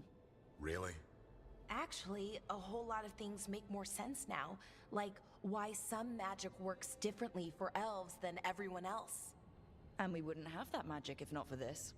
The knowledge that an entire people were formed from a mass manifestation could change our entire understanding of magic. If we let it out, is that the right call? Do you want bigoted humans yelling about how elves are demons? Davrin's got a point. World's not short on small-minded humans. If the world learned about this, and it led to attacks against elves... Elves have enough trouble as it is down in Ferelden. We have to tell someone, though. Strife and Irulan, at least. If I told Thea and Viago, they'd think I was sampling Viago's poison collection. No one will believe us. Okay. We keep this to people we trust who have good reason to know. No shouting it from the rooftops. Agreed. The Morn Watch has a great deal of experience keeping dangerous secrets. So, beyond the world-shaking stuff, what else did we learn here? Solus himself was a spirit. What kind do you think he was? Well, his name is Elven for pride. Oh, okay. There's something else. Not about spirits, or not all about them at least. Solus didn't want to become a person with a physical body. Right. He only agreed after Mythal begged him. Then that's his regret. He wishes he'd never taken physical form. Maybe, but not just that. Solus was scared. They built their bodies out of lyrium, and it made the ground shake.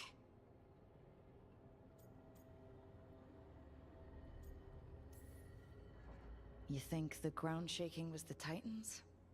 It makes sense, doesn't it? Something was hurting them, taking their blood. So they struck back, like we'd swat a stinging bug. The first memory we saw, with Elganon seizing power, it happened at the end of a war. A war between the Titans and the Elves. And we just saw how it started. It feels like we still don't have the full picture. But I think that's part of what Solus regrets. He didn't see the danger. Except he did. He was worried, you said it yourself. He did it for Mythal. Everything that followed, he could have prevented, if he just told her no. Then he's got a war on his conscience. Plus, whatever we find next.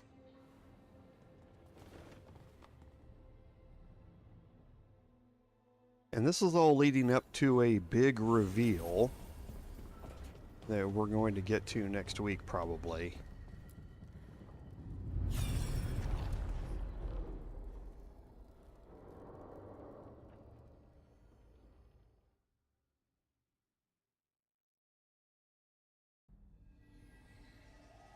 Have you created what we need?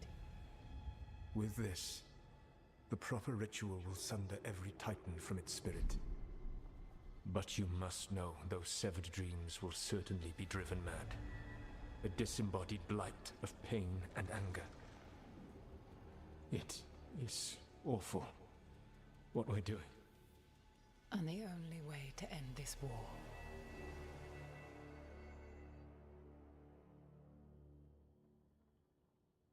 He called it a blight. Solus made the weapon that killed the Titans.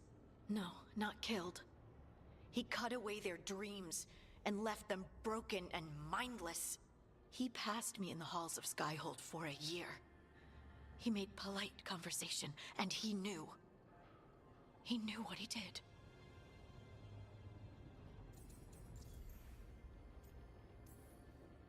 Lace, what my people did to yours, that's unforgivable. You don't need to apologize. Well, someone should. Our leaders attacked the Titans for their lyrium. Then, when the war turned against the Elves, our leaders did this. And when the war was over, they enslaved your ancestors. No. Solus, Mythal, and Elgarnon are the ones who need to apologize. To do such a thing. No wonder regret eats away at Solus. No, it's worse than that. That isn't what Solus regrets. Those severed dreams will be driven mad. A disembodied blight of pain and anger. Mierda. You can't. That's not possible. When a warden hears the calling, it's like a song in their mind. Sound familiar to you, Lace? The song of lyrium. Of the Titans. We think of the Blight as this monstrous force with no mercy, no compassion. Evil incarnate. Instead, it's a caged animal. Mistreated and imprisoned for centuries. Until all it knows is fear. What does this mean for Darkspawn? Should we be trying to help them? I don't believe so. If the Blight is a corrupted dream, Darkspawn may be mindless manifestations of its anger. Right. They're not people. We're never going to get through to them. The Titans are a problem for later. We have Elgarnon and Gillenane to deal with now. And then I want Solus to look me in the eye and answer for what he did.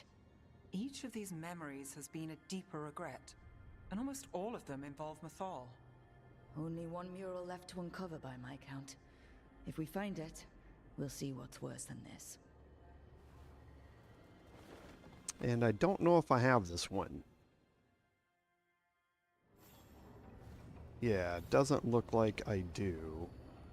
The mural's over there. And I don't have it yet. So here's what we're going to do.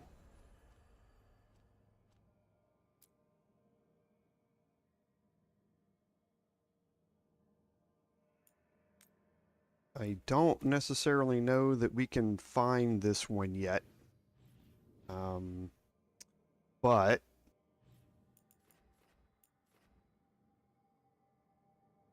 Yeah, I don't know if we can find this one yet. So here's what we're going to do. We've got a few more conversations to be had that are going to lead to some really important quest lines here. And it's going to lead to a big reveal coming up next week as well. Something that changes the course of most of the history of the games and our understanding of them. So that's a good point for us to end the stream for today. We went a little bit long today just to get through those memories that we had available to us. But we're kind of learning more and more about how this is shaped up. And there is no right and wrong in any of this. It's just all sorts of wrong. So at this time, again, I'd like to thank everyone for being here. I love the interactions that I have with all of you, because without your support, none of this would be possible. This is Commander Jorval saying until next time, fare thee well.